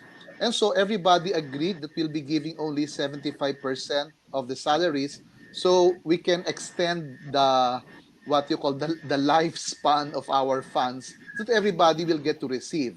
And then everybody will be surviving. So we began with academics, now with HR and salaries. Even the benefits we have to negotiate with them. Some of the benefits that we used to give may not be given anymore. We call them Mm-hmm. conditional benefits in a way that if the enrollment will increase and we have enough funds, then the benefits will continue. Then third, we have to look, the third one that came into the picture, the guidance program. We realize how important the guidance program is now. So empower our guidance advocates. And then Mm-hmm. the next things that we will be changing our discipline, the student discipline program, our personal discipline program. And I think that every facet of school operations will be affected by this new normal. We're just taking things one at a Yeah. time. Okay. Yeah. Father June, do you have something to share about Yeah, this change in school policies? that Yes. I think one danger is that people has been used to teaching the way they used to, and now different situation has come up with. I don't know how swift they can allow themselves to be in the proper context of the present situation, and that's the first difficulty. No? So I think policies, for example, in terms of how do you conduct grading of students, how do you conduct Mm-hmm. the group session, how do you all these ones, no? If you have the mentality yet that students should be uh, making the checking of attendance and all of these Yeah. ones, it doesn't fit anymore in this kind of context. No? And then the multiple ways by which teacher student learn. It may not be the way the teacher has designed, but another way that the student can look into. No, so there's so many things in the details of that. If you don't spell it out, there will be chaos. No, and no Yes. alignment of directions. So I Yeah. think the nitty gritty of this one has to be really taught very well. And then here, what do you do with teachers who cannot cope with technology? Particularly the elder ones. No? How do you restructure the whole thing for them? What is your policy for them? Because it can be a policy now because of this new situation. Every teacher should be comfortable with technology. Now, how Yeah. would that be in terms of those who cannot keep pace with that one? Where do you put them? And Yeah. all of That's these what. ones, no? Yes. So I Yeah. think it's kind of talking the details out. So that really Mhm. means to That has to say be that considered a together, lot. yeah, There's a yes, lot. together with our planning. Father Elaine earlier presented a very comprehensive plan taking into consideration the different groups, the different stakeholders. But at the same time, we should also look at the existing policies of our school so that we can align them with the plans that we are doing. I think that is also related to some of the questions that I have monitored earlier while we are doing the presentation. Something like from one of our viewers, Miss Olalia, how will you monitor the attendance and punctuality of especially our teachers who will be doing the work from home? Because that was also presented by Father Elaine earlier that the staff will be working from home. But I don't know how do you still monitor? Father June mentioned about the attendance. Do we still monitor their attendance? What is our way? No, no. Father Alain was saying, no, no. There's no need to monitor the attendance. So it seems that attendance is no longer that relevant at this point in our planning for the new normal. Father June and Father Alain. Well, Yeah, Father Alain. yeah, in our case, I just Googled work from home policy and I got a guide that you have to define various aspects of work from home. Yes. And one thing is productivity. We don't measure attendance, but we measure productivity. And our teachers and staff, they email to the HR every day their Yeah. productivity outputs. Then we also have defined times like from 8:30 to 11:30 is shorter because they have to cook breakfast, they have to attend to other things in their houses. So like 8 to 11:30 be and then 2:30 this time they must be available. So Yeah. That's random why. checking lang. I mean, we have a policy na when you text a message, they should respond in 30 minutes, parang ganon. Not the attendance but Mhm. productivity. Yeah. Yes, I think that is another shift in the paradigm that we have now. I mean, in terms of measuring the output of our staff in terms of the output, and not really the mere physical presence in the office. So one of the things that we really have to change is that kind of mindset. Father June, do you have something to contribute to that to this discussion? That's why I said even the Yeah. way of assessment of students, and Yeah. then the grading system of students, Yes. and then the how do you give a recognition to students?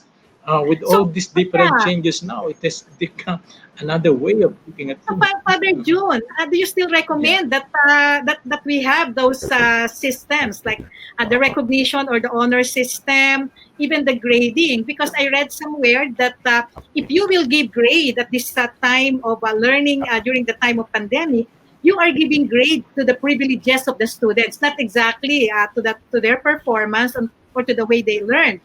So, what's your point of view when it comes to That's why, yeah. That's why our approach is just recognition? what Yeah. is the competency that. Yes. So the Please point proceed. of our new what is the competency expected to the student? Do they have it? That's the question. Mhm. So I think that's the most important thing. What's the competency expected of the student, and do they possess the competency? So when they pass that competency, it can be any way by which they can have that competency. Exactly. They may Yes. not be attending your class, but they do Yeah. it in another way. So yeah. So Father Elaine, what about in your school? Are you Well, also pushing for as that kind as I mentioned earlier, we're taking things one at a time. In terms of academics, we're done with the of curriculum, especially with the publication of MELCs. In terms of uh, instruction and pedagogy, we're already done STEM with that. in The terms assignment of our teachers now is to research on assessment. Definitely, there will be assessment, but how will the assessments be mhm. conducted? I'll be very honest. We're not yet. We haven't finalized yet any concrete policy on assessments at this time. Maybe it's also too advanced to give you the experience of Finland. Finland does not have any curriculum for any student. The curriculum is made by the student, what they need to learn and what they want to learn. So based on that, what they want to learn and what they need to learn is the construction of the curriculum. It's totally different approach. You know? And you see how Yeah. Finland has Actually, yeah, yeah, Finland has developed so much. I think that yeah. will be the I transformation that will come. You know, it's not anymore the exactly. courses that you attend to, but what is it that you like to, what do you want in your life to become? And then, if this is the competency Yes. needed for what you Yeah. want in life, then construct your curriculum based on that. Is something Yes. not Yeah. yet in Actually, Philippines. but something that can be started. I mean, with our top leaders, Yeah. looking into it or even implementing it in our context, then probably that is something that can be looked at. I mean, like right now, we are also talking about Father Alain also presented something like this, the agility, the flexibility of our learning system, our education system, so that even after the pandemic, even with the typhoon, etc., we've been experiencing all these disruptions.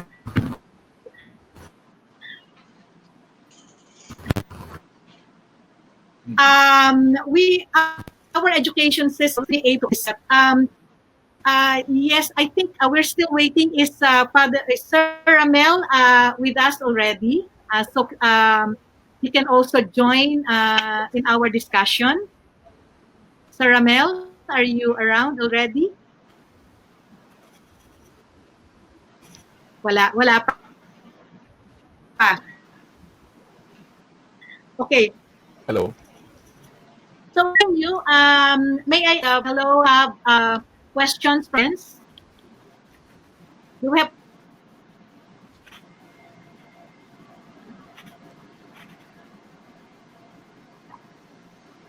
questions from the Yes, for the question, audience? I can read it for you. We have, Hello? yeah, Ma'am yes, Dr. Mel, can you Freddy, hear me? do we have questions from the audience? Yes, we have a number of questions from our attendees. Let me read it Yeah. to all of you. Now, first question is parents' anxiety Yes, yes. Questions.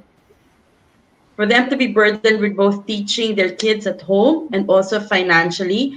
What could be an effective way to alleviate their anxiety?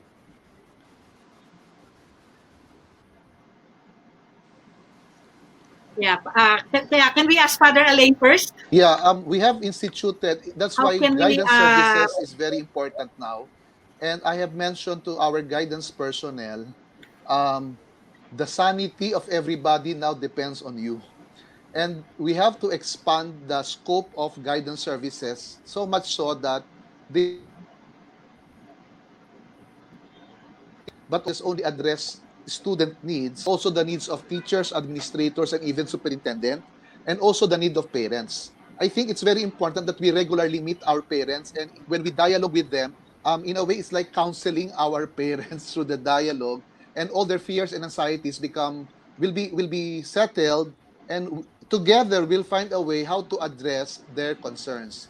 That's why we are having what you call Zoom assemblies of parents, which the principals and our guidance personnel conduct regularly, almost daily by year level, just to ano no to understand where the parents are coming from, assure them that we are ready to help them so that the learning of their children will continue.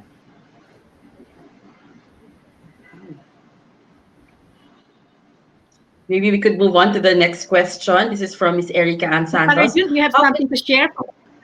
okay, go ahead.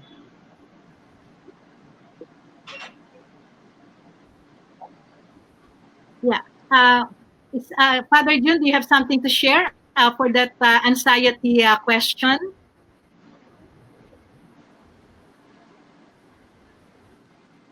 Father June? Can Father Jun hear us? Okay, maybe we can, Dr. Mel, we can go to the next question. Ma'am Red, yeah, you can proceed to the next question. Thank you. Yes.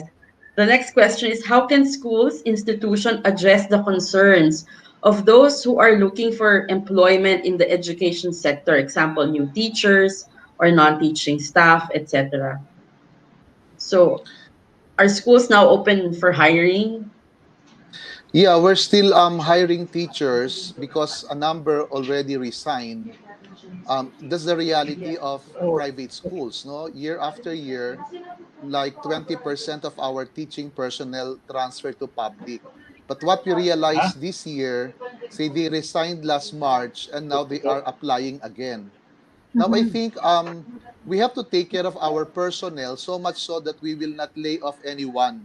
That's our priority. Redundancy and retrenchment will be the last priority.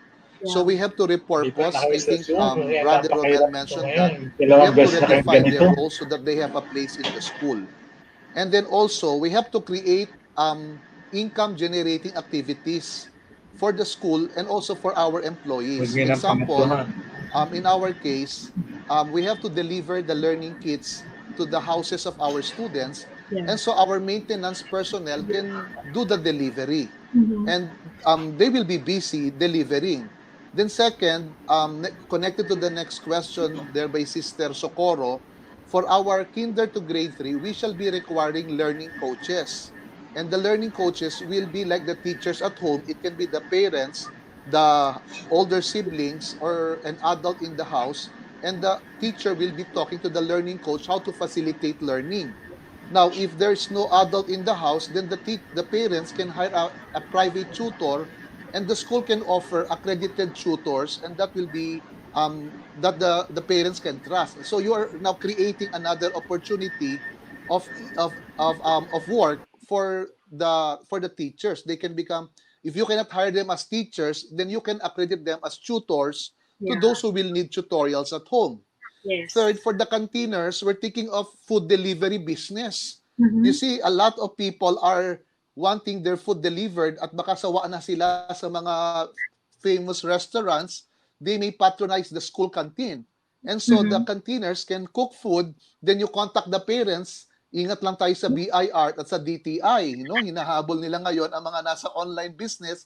I mean, there's a lot of things. I mean, you can earn income, and I think it's already settled in Supreme Court, case ng Ateneo, all income generating activities of the school for educational purposes are tax exempt.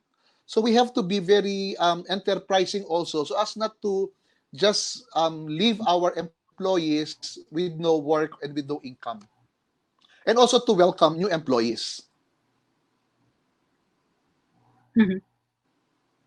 Yeah. I guess that is also something that this pandemic has, come up with. I mean, new types of work are also evolving, and especially for those who are creative enough to look for opportunities. And I agree with you, Father, when you said that we cannot leave our employees. I mean, we have to help them. Still be employed and still be productive, because that is something that they also need as we continue this fight against COVID. And I guess if we are we will be there. If we will let them know that we will be there to assist them, then they will also be able to deliver.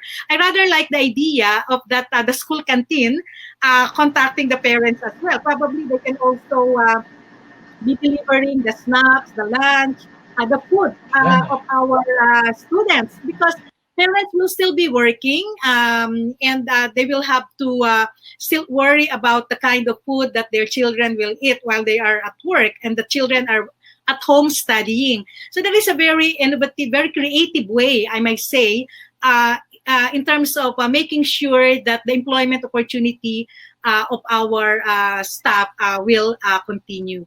So, Ma'am Reg, I'm not so sure if Father June is muted. Yeah, Father June. Yeah.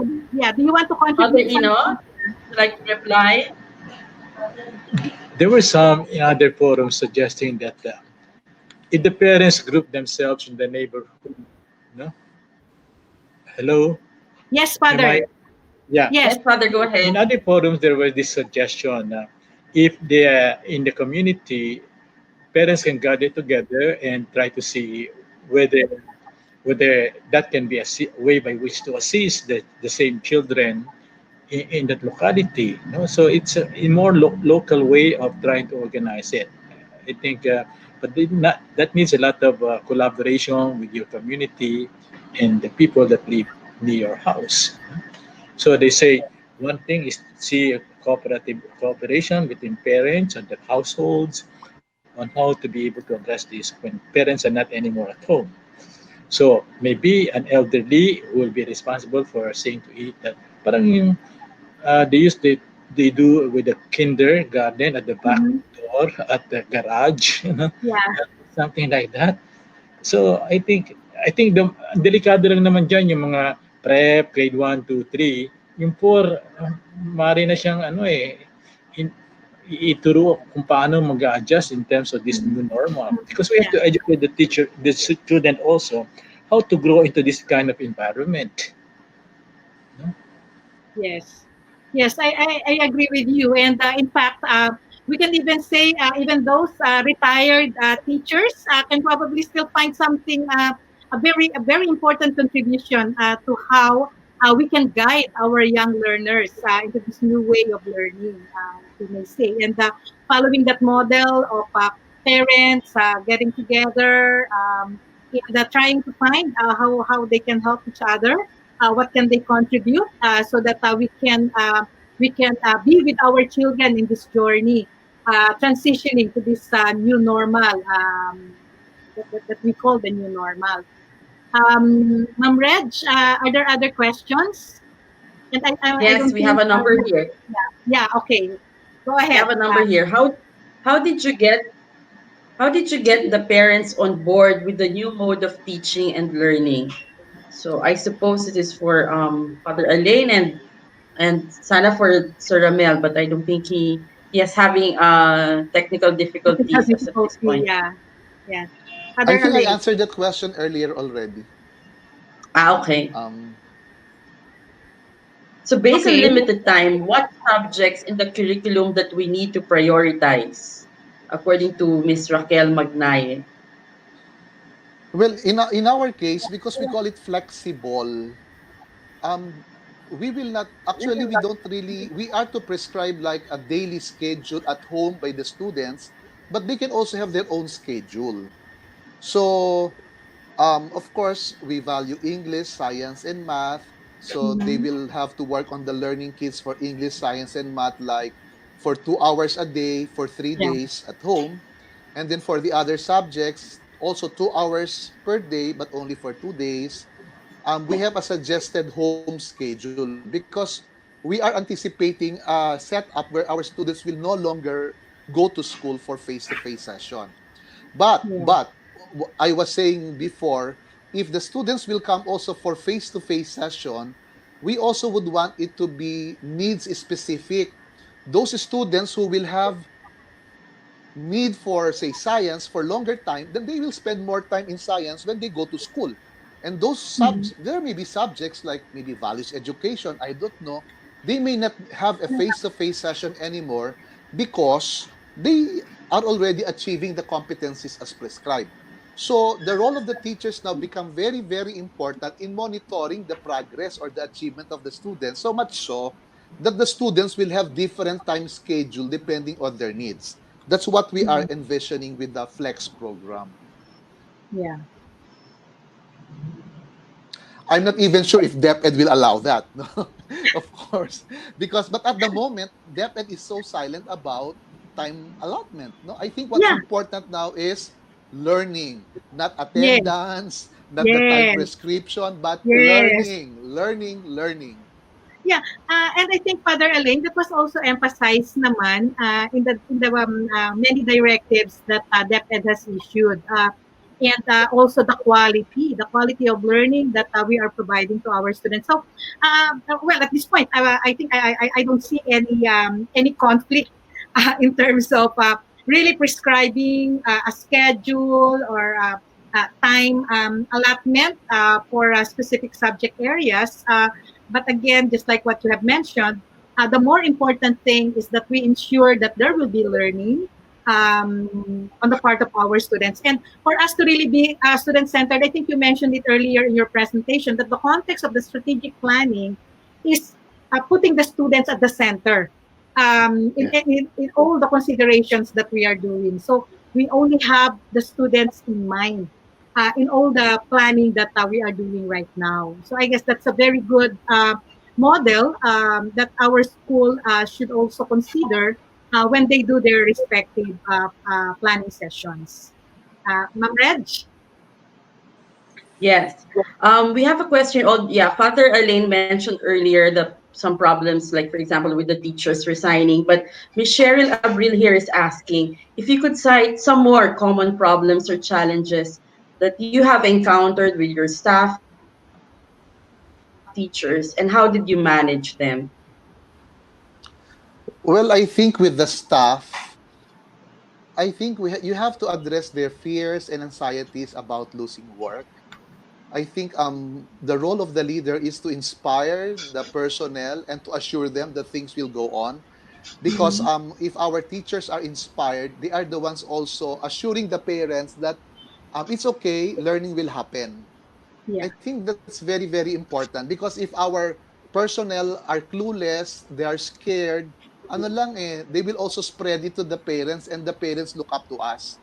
In fact, Yes. the most important affirmation I'm getting now from the parents as they come to the school, in fact, I'm surprised that parents will call up the school and say, when will you be open? Because we will be paying our bills, no, our dues for the Uh-huh. last school year. And I asked the principals, what's the feedback? Why are they coming now?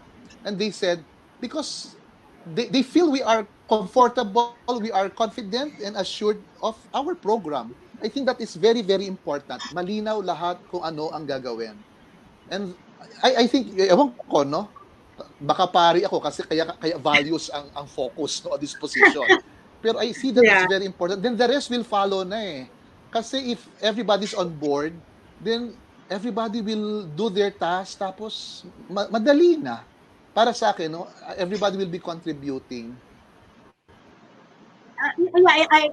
Father June, do you have something to contribute into this discussion? Wala na, okay lang. Okay. Sige, kasi I agree with Father Elaine that if the parents see that the school is really has something concrete already, then I think they're just waiting for the go signal from us. Kasi I also was also talking with some of the parents, and they're asking me why are the schools not telling us of their plans? How will the next school year will go? I mean, so if there is a clear communication from the school, then there is also we are also helping the parents in terms of making the plan on how they will proceed with their children's schooling. So the way you do your regular Zoom meetings with the parents and really assuring them, presenting them your plan, even your video clip is something very clear in terms of how your school is moving forward. Then the parents will really be there asking, okay, so ito na, ready na kami to take part into your plans, and ready na kami para magbayad, etc. And also do our role in terms of making sure that the education of our children will continue. So I guess that is also something that we, the school administrators, will have to keep in mind. That they are also waiting for our signal, for our words, in terms of how we will move forward for the next school year. So, Ma'am Reg, There's there are a yes. There's a question here. What can you suggest? This is from Miss Geraldine Abuel. Use textbooks or ebooks? Ah, ang Salesiana naman, meron namang e-books saka textbooks eh. Yes Actually, po, we have um, both. okay lang naman. Parang it does not matter for us. But you see, after like 2 days of enrollment, kasi we have like a digital platform where we will send the learning kits to the students, and then we have a printed materials that will be delivered. You know, I'm surprised, even in cities with internet connection, our parents are preferring the printed Yes. materials. Kasi parang masigurado sila. Kasi if you will send it online, mawala pa yan sa online, tapos mag-print pa sila. It's too cumbersome for them. Sabi nila, yeah, magbayad na lang kami ng delivery fee. Kasi mas mura yung online eh. Pero yun na napansin ko lang. So they want printed material. Kaya doon sa sa ebook or textbook, I think ang concern kung ano ang gusto ng magulang, kung saan sila yes. makakamura, kung ano mas okay sa kanila, basta pareho ng content. Ang hirap sa Yes. teacher kapag iba ang content ng ebook sa textbook, patay tayo dyan. Yeah. Yes, Father Elaine, and if I may share also, I think that's one of the dimensions of flexible learning that we give the students, the learners, and probably the parents also, especially if we're talking of the young the kids, the option. I mean, how do they want to learn? Do they want to learn using the printed material? And coming from the traditional or conventional mode of instruction, wherein we've been used to interacting with the printed material, it is not surprising that the preference will still be for the printed material. Even in our experience at UPOU, right from the start, we tell our students we are 100% online, but still we get requests for printed materials or modules. So I think that's the kind of need that we have to anticipate, even if we plan for an online delivery. Some of our materials will have to be in the printed format because chances are that will be the preferred mode or medium for the content for our students, including the parents. So, yeah, as mentioned, I think Don Bosco has both the printed and the ebook. So, pili na lang Yes. sila. Anong niyo? Yeah. Actually, if I may do a shameless plug, we offer, we have a special pricing package if the schools or the parents would buy both the printed Mhm. copy and the ebook version. So there's even a special price for that. So they get a bigger savings if they buy it as a package. Yeah, Yeah. thank you for that. Yeah, yeah, that's Okay. very good. I think that's the kind of flexibility also that Ma'am Reg you can offer to your partner schools, that they have that kind of Yes. option. And if they will have both formats, then they can have it at a lower price, because that will again provide our learners with the flexibility. If they want to study using the material, then they can do that as well. Or if they really prefer to have the printed book, then they can opt for that. So I guess the flexibility should be there, and give them the option in terms of what do they really want or prefer. Yeah, so yeah, we move on to our other questions here. Let me see. So most parents think since lessons would be more online, they are thinking that there's no need to pay for miscellaneous fees. What can you suggest to assist us in evaluating essential operational expenses since tuition fee covers salary and wages? Si Father Jun, baka. Father June, may sagot ka ba doon? I About think the very. I think we cannot answer for you what the institution wants, because it's very important that the institution reflects on this. I think SEAP, if it is a Catholic school, has given a framework on how to proceed, even organizing the team that will think about the learning continuity plan, what are the details that are supposed to be taken in the continuity plan, and thereby putting subtasks for that group. So what are the things that need to be inputted when you think about this group? And it's there that you harmonize together the common mind of the whole institution, and that's where you take flight of the different procedures that you're going to adopt. So it's the clarity by which you design the learning continuity plan, and that is the input of each and every member of that group that compose a system in delivering that continuity plan. No? So I think it is participative in nature. We cannot tell you exactly what to do or what to do, but it is your small group that you decide on that, and you know the problem, you know some solution that can be offered, and therefore we have the general guidelines on depth ed. If you take hold of the basic education continuity plan, then you have a sure guide. Then if you take up the one of SEAP, there is a framework. It has been studied, it has been deliberated, it has been put into experimentation, and now being enriched. No? So for all the Catholic schools, they have that kind of already thought for them. You just have to see how that function in terms of that particular institution. With all your resources and all your limitations, how can that now become part of your own system also? Mhm. Okay, if I may add, I also belong to CAP, no, but it's not a trade secret among Catholic schools. What is very important is that you know your plan. You know your plan. You know your program. Then second, you must be able to justify to the parents why you are Yeah. collecting this fee based on the plan. So for Yes. example, the tuition fee, sabi nila kailangan bawasan kasi hindi na magtuturo ang teacher. Then I made an answer for that. Sabi ko sa principals, eto sagot ninyo. The Uh-uh. teacher will remain the teacher. The Yes. parents will not become the teachers. They will become co-teachers, and that's different. The teachers, to become a teacher, they have to finish a college degree. They have to take the licensure. They have to prepare the curriculum map, the instructional design, etc. Hindi lang naman ang pagtuturo yung nagsasalita sa harap. Then we have to explain to the parents. So tuition fee, Yes. no problem. But for the miscellaneous fees, ayan.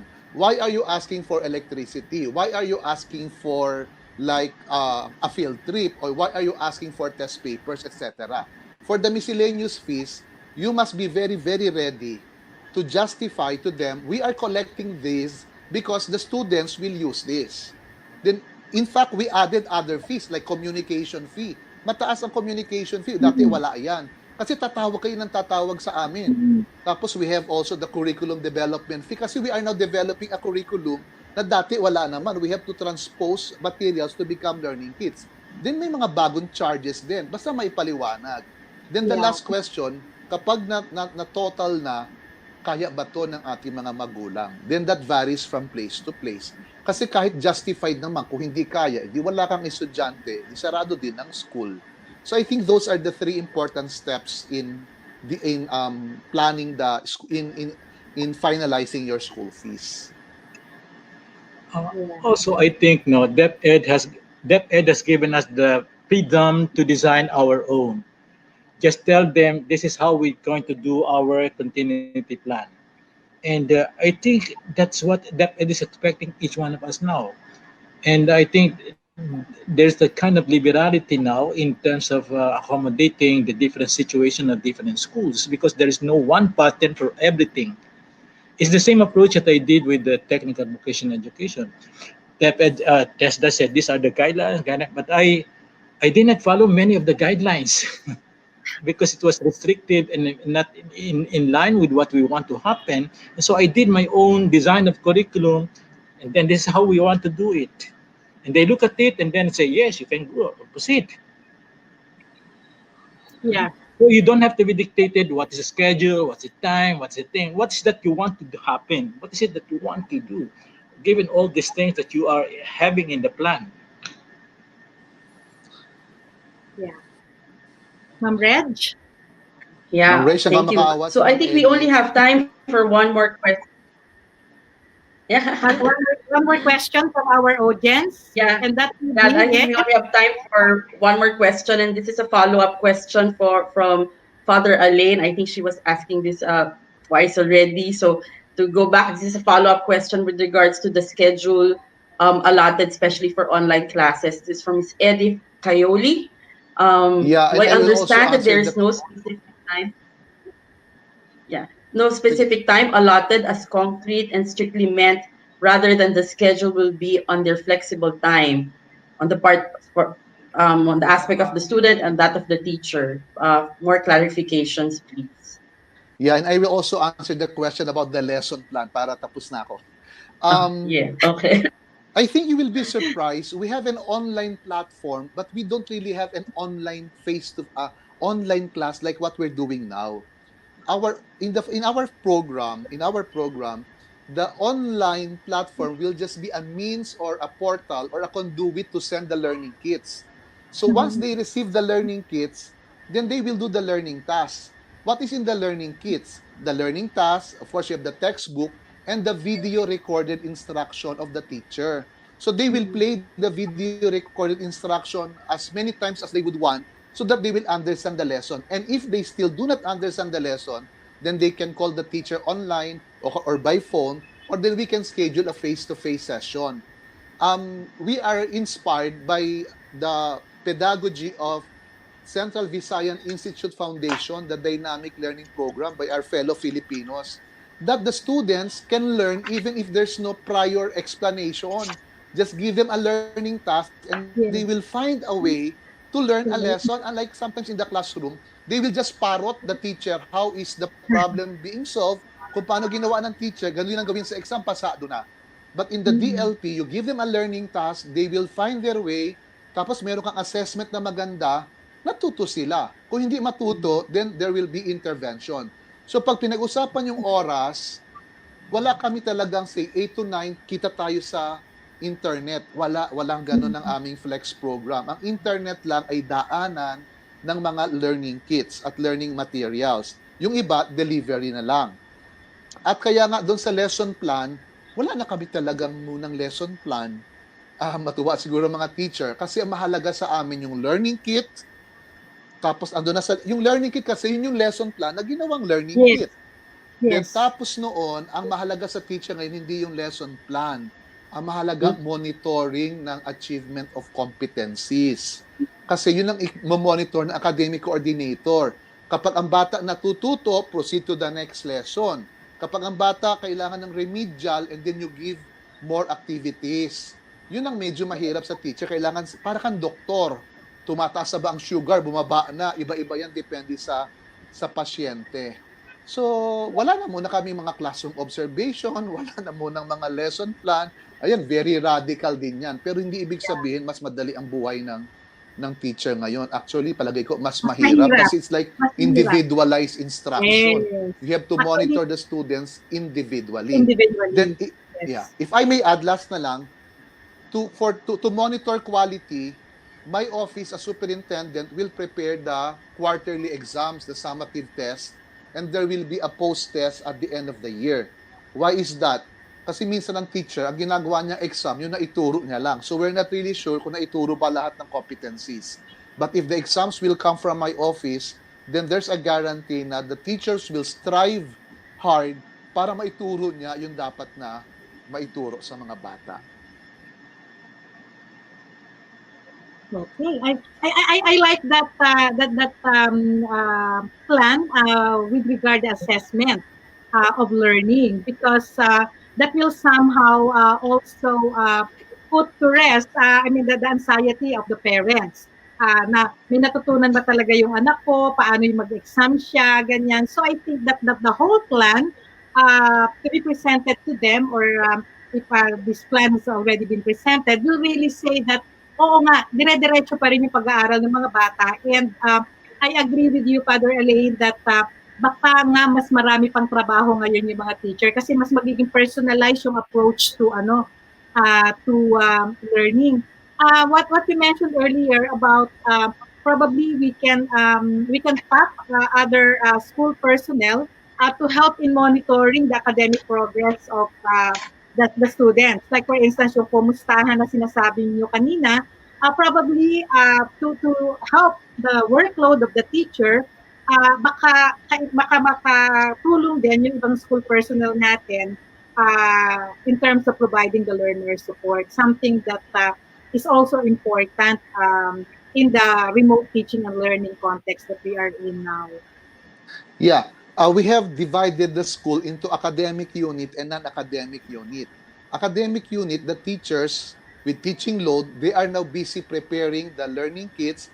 They will evaluate the performance of the students. Then the non-academic unit, ito mga registrar, mga finance, sila ang sasagot sa phone. Hindi pwede ang bata tatawag sa teacher niya. Kailangan i-schedule. Kailangan sila mag-uusap over the phone kasi mahirapan ang teacher. Nag-check, may tatawag. Tapos sino mag-follow up ng delivery. The non-academic side is equally important din para yung academic program magtuloy-tuloy. Yes, very, very good planning, if I may say, because it has covered the academic and then the non-academic aspect of the students' journey nitong sa semester or sa school year na darating. Ma'am Reg, is that the last? Yes. Meron, if I may just read this question that popped up. Father Elaine, available po ba for sale yung learning kits ninyo? Bako or Cavite lang po kami. No, we are not selling it. We are not selling it kasi we don't even know kung ano yung quality, no? Kasi talagang trial and error. At ako very realistic din. We tell our parents, don't expect the same quality nung nakaraan. Trial and error. That's why we want to start early para maka-adjust tayo lahat. As I've said, July 13, gusto na namin magsimula. We are not selling our learning kits. Tsaka ito nakadepende din sa mga books na prescribed namin. So these are Yes. actually lesson plans lang ng hindi naman kasi kami publishing house. So ito yung mga lesson plans ng mga teachers na ginawa para maging learning kits. Kumbaga, Yes. dahil wala ang teacher sa harapan, edi isulat o kaya i-video record. Ganun lang. Yeah. So Yeah. I think if you have enough materials in your schools, kung nakolekta niyo yung mga exams, etc., you have enough materials already para gawin yung learning kits na yan. And I think our publishing houses are also helping us. Nagpa-publish din sila ng mga teachers and student materials as supplements to their textbooks. Yeah. Ma'am Reg. Yes. So thank you very much. I think that's any last words for, of course, our panelists and Dr. Mel. Yeah, last words from our panelists to help our colleagues plan for the next school year.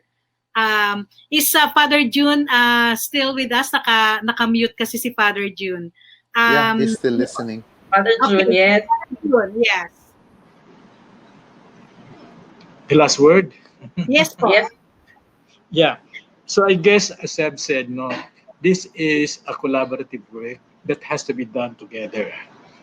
If ever it can be, the learning continuity plan will be effective. It is the involvement of all those involved in the system after having reflected the many details of how do you implement this.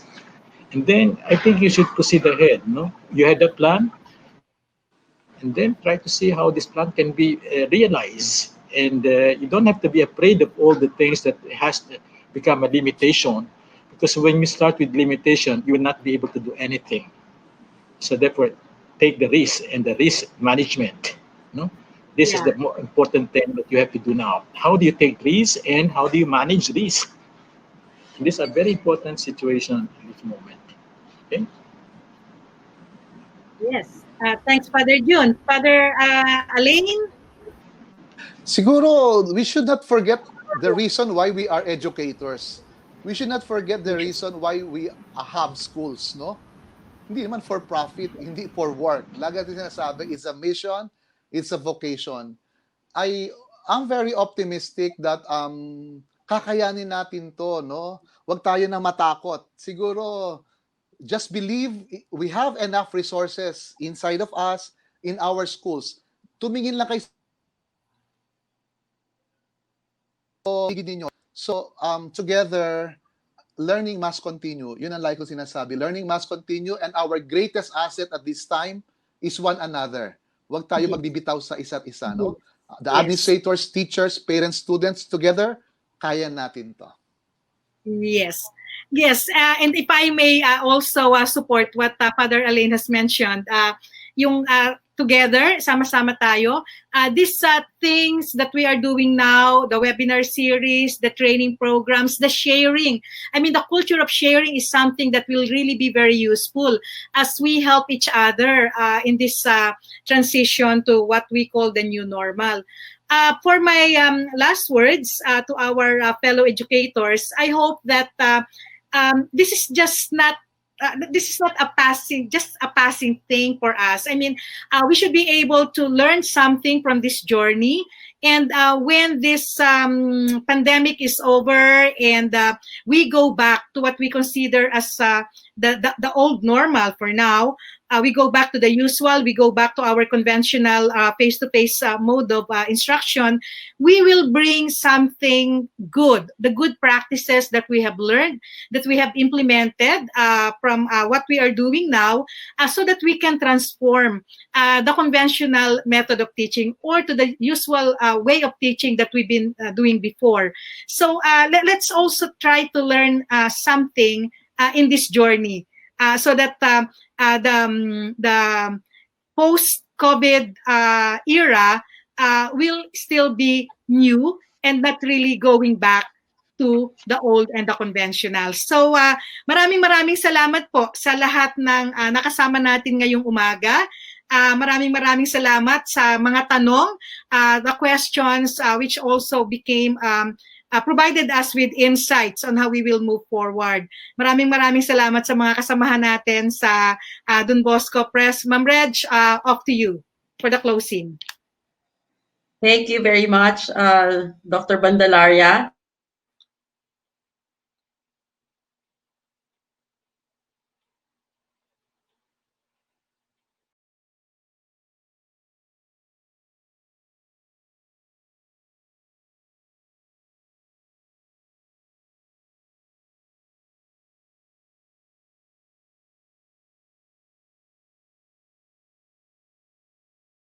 Dr. Bandalaria for being our moderator for today. Everything has been very running very smoothly because of the work that you have done for today. And also thank you to our panelists, Reverend Father Onofre Inocencio Jr., Salesians of Don Bosco, Reverend Father Alain Manalo from the Diocese of Imus, and then also thank you very much, Sir Jose Ramel Javier from De La Salle Green Hills. We had problems, but thank you at least to the presentation. You were able to go through and complete your presentation. Thank you very much. Our audience for today, thank you for your patience and staying with us the whole time. Do watch out for our other Chalk Talk online sessions. There's going to be one this coming Friday. It's going to be the Christ Evangelization and Faith series. It's going to be on June 5, Friday at 2 o'clock in the afternoon. Please get in touch with your Salesiana Books account executives to be able to get your slots and your exclusive link to the webinar. This is going to be a talk on how to do pastoral ministry even in this time of disrupted learning or distance learning. So there, just some reminders as well. Your certificates, there are some people who are asking about their certificates. Your certificates will be, for those who have registered, you will have them, you will receive them in 2 weeks' time. We will send it to you through your emails. Also, as mentioned earlier, there would be a recording of this session. You should receive it within 24 hours. And then there are some handouts available. So you could see here on the handout section, and you can download it. I hope you have downloaded it earlier. So again, thank you very much. And then we'll see you again next time.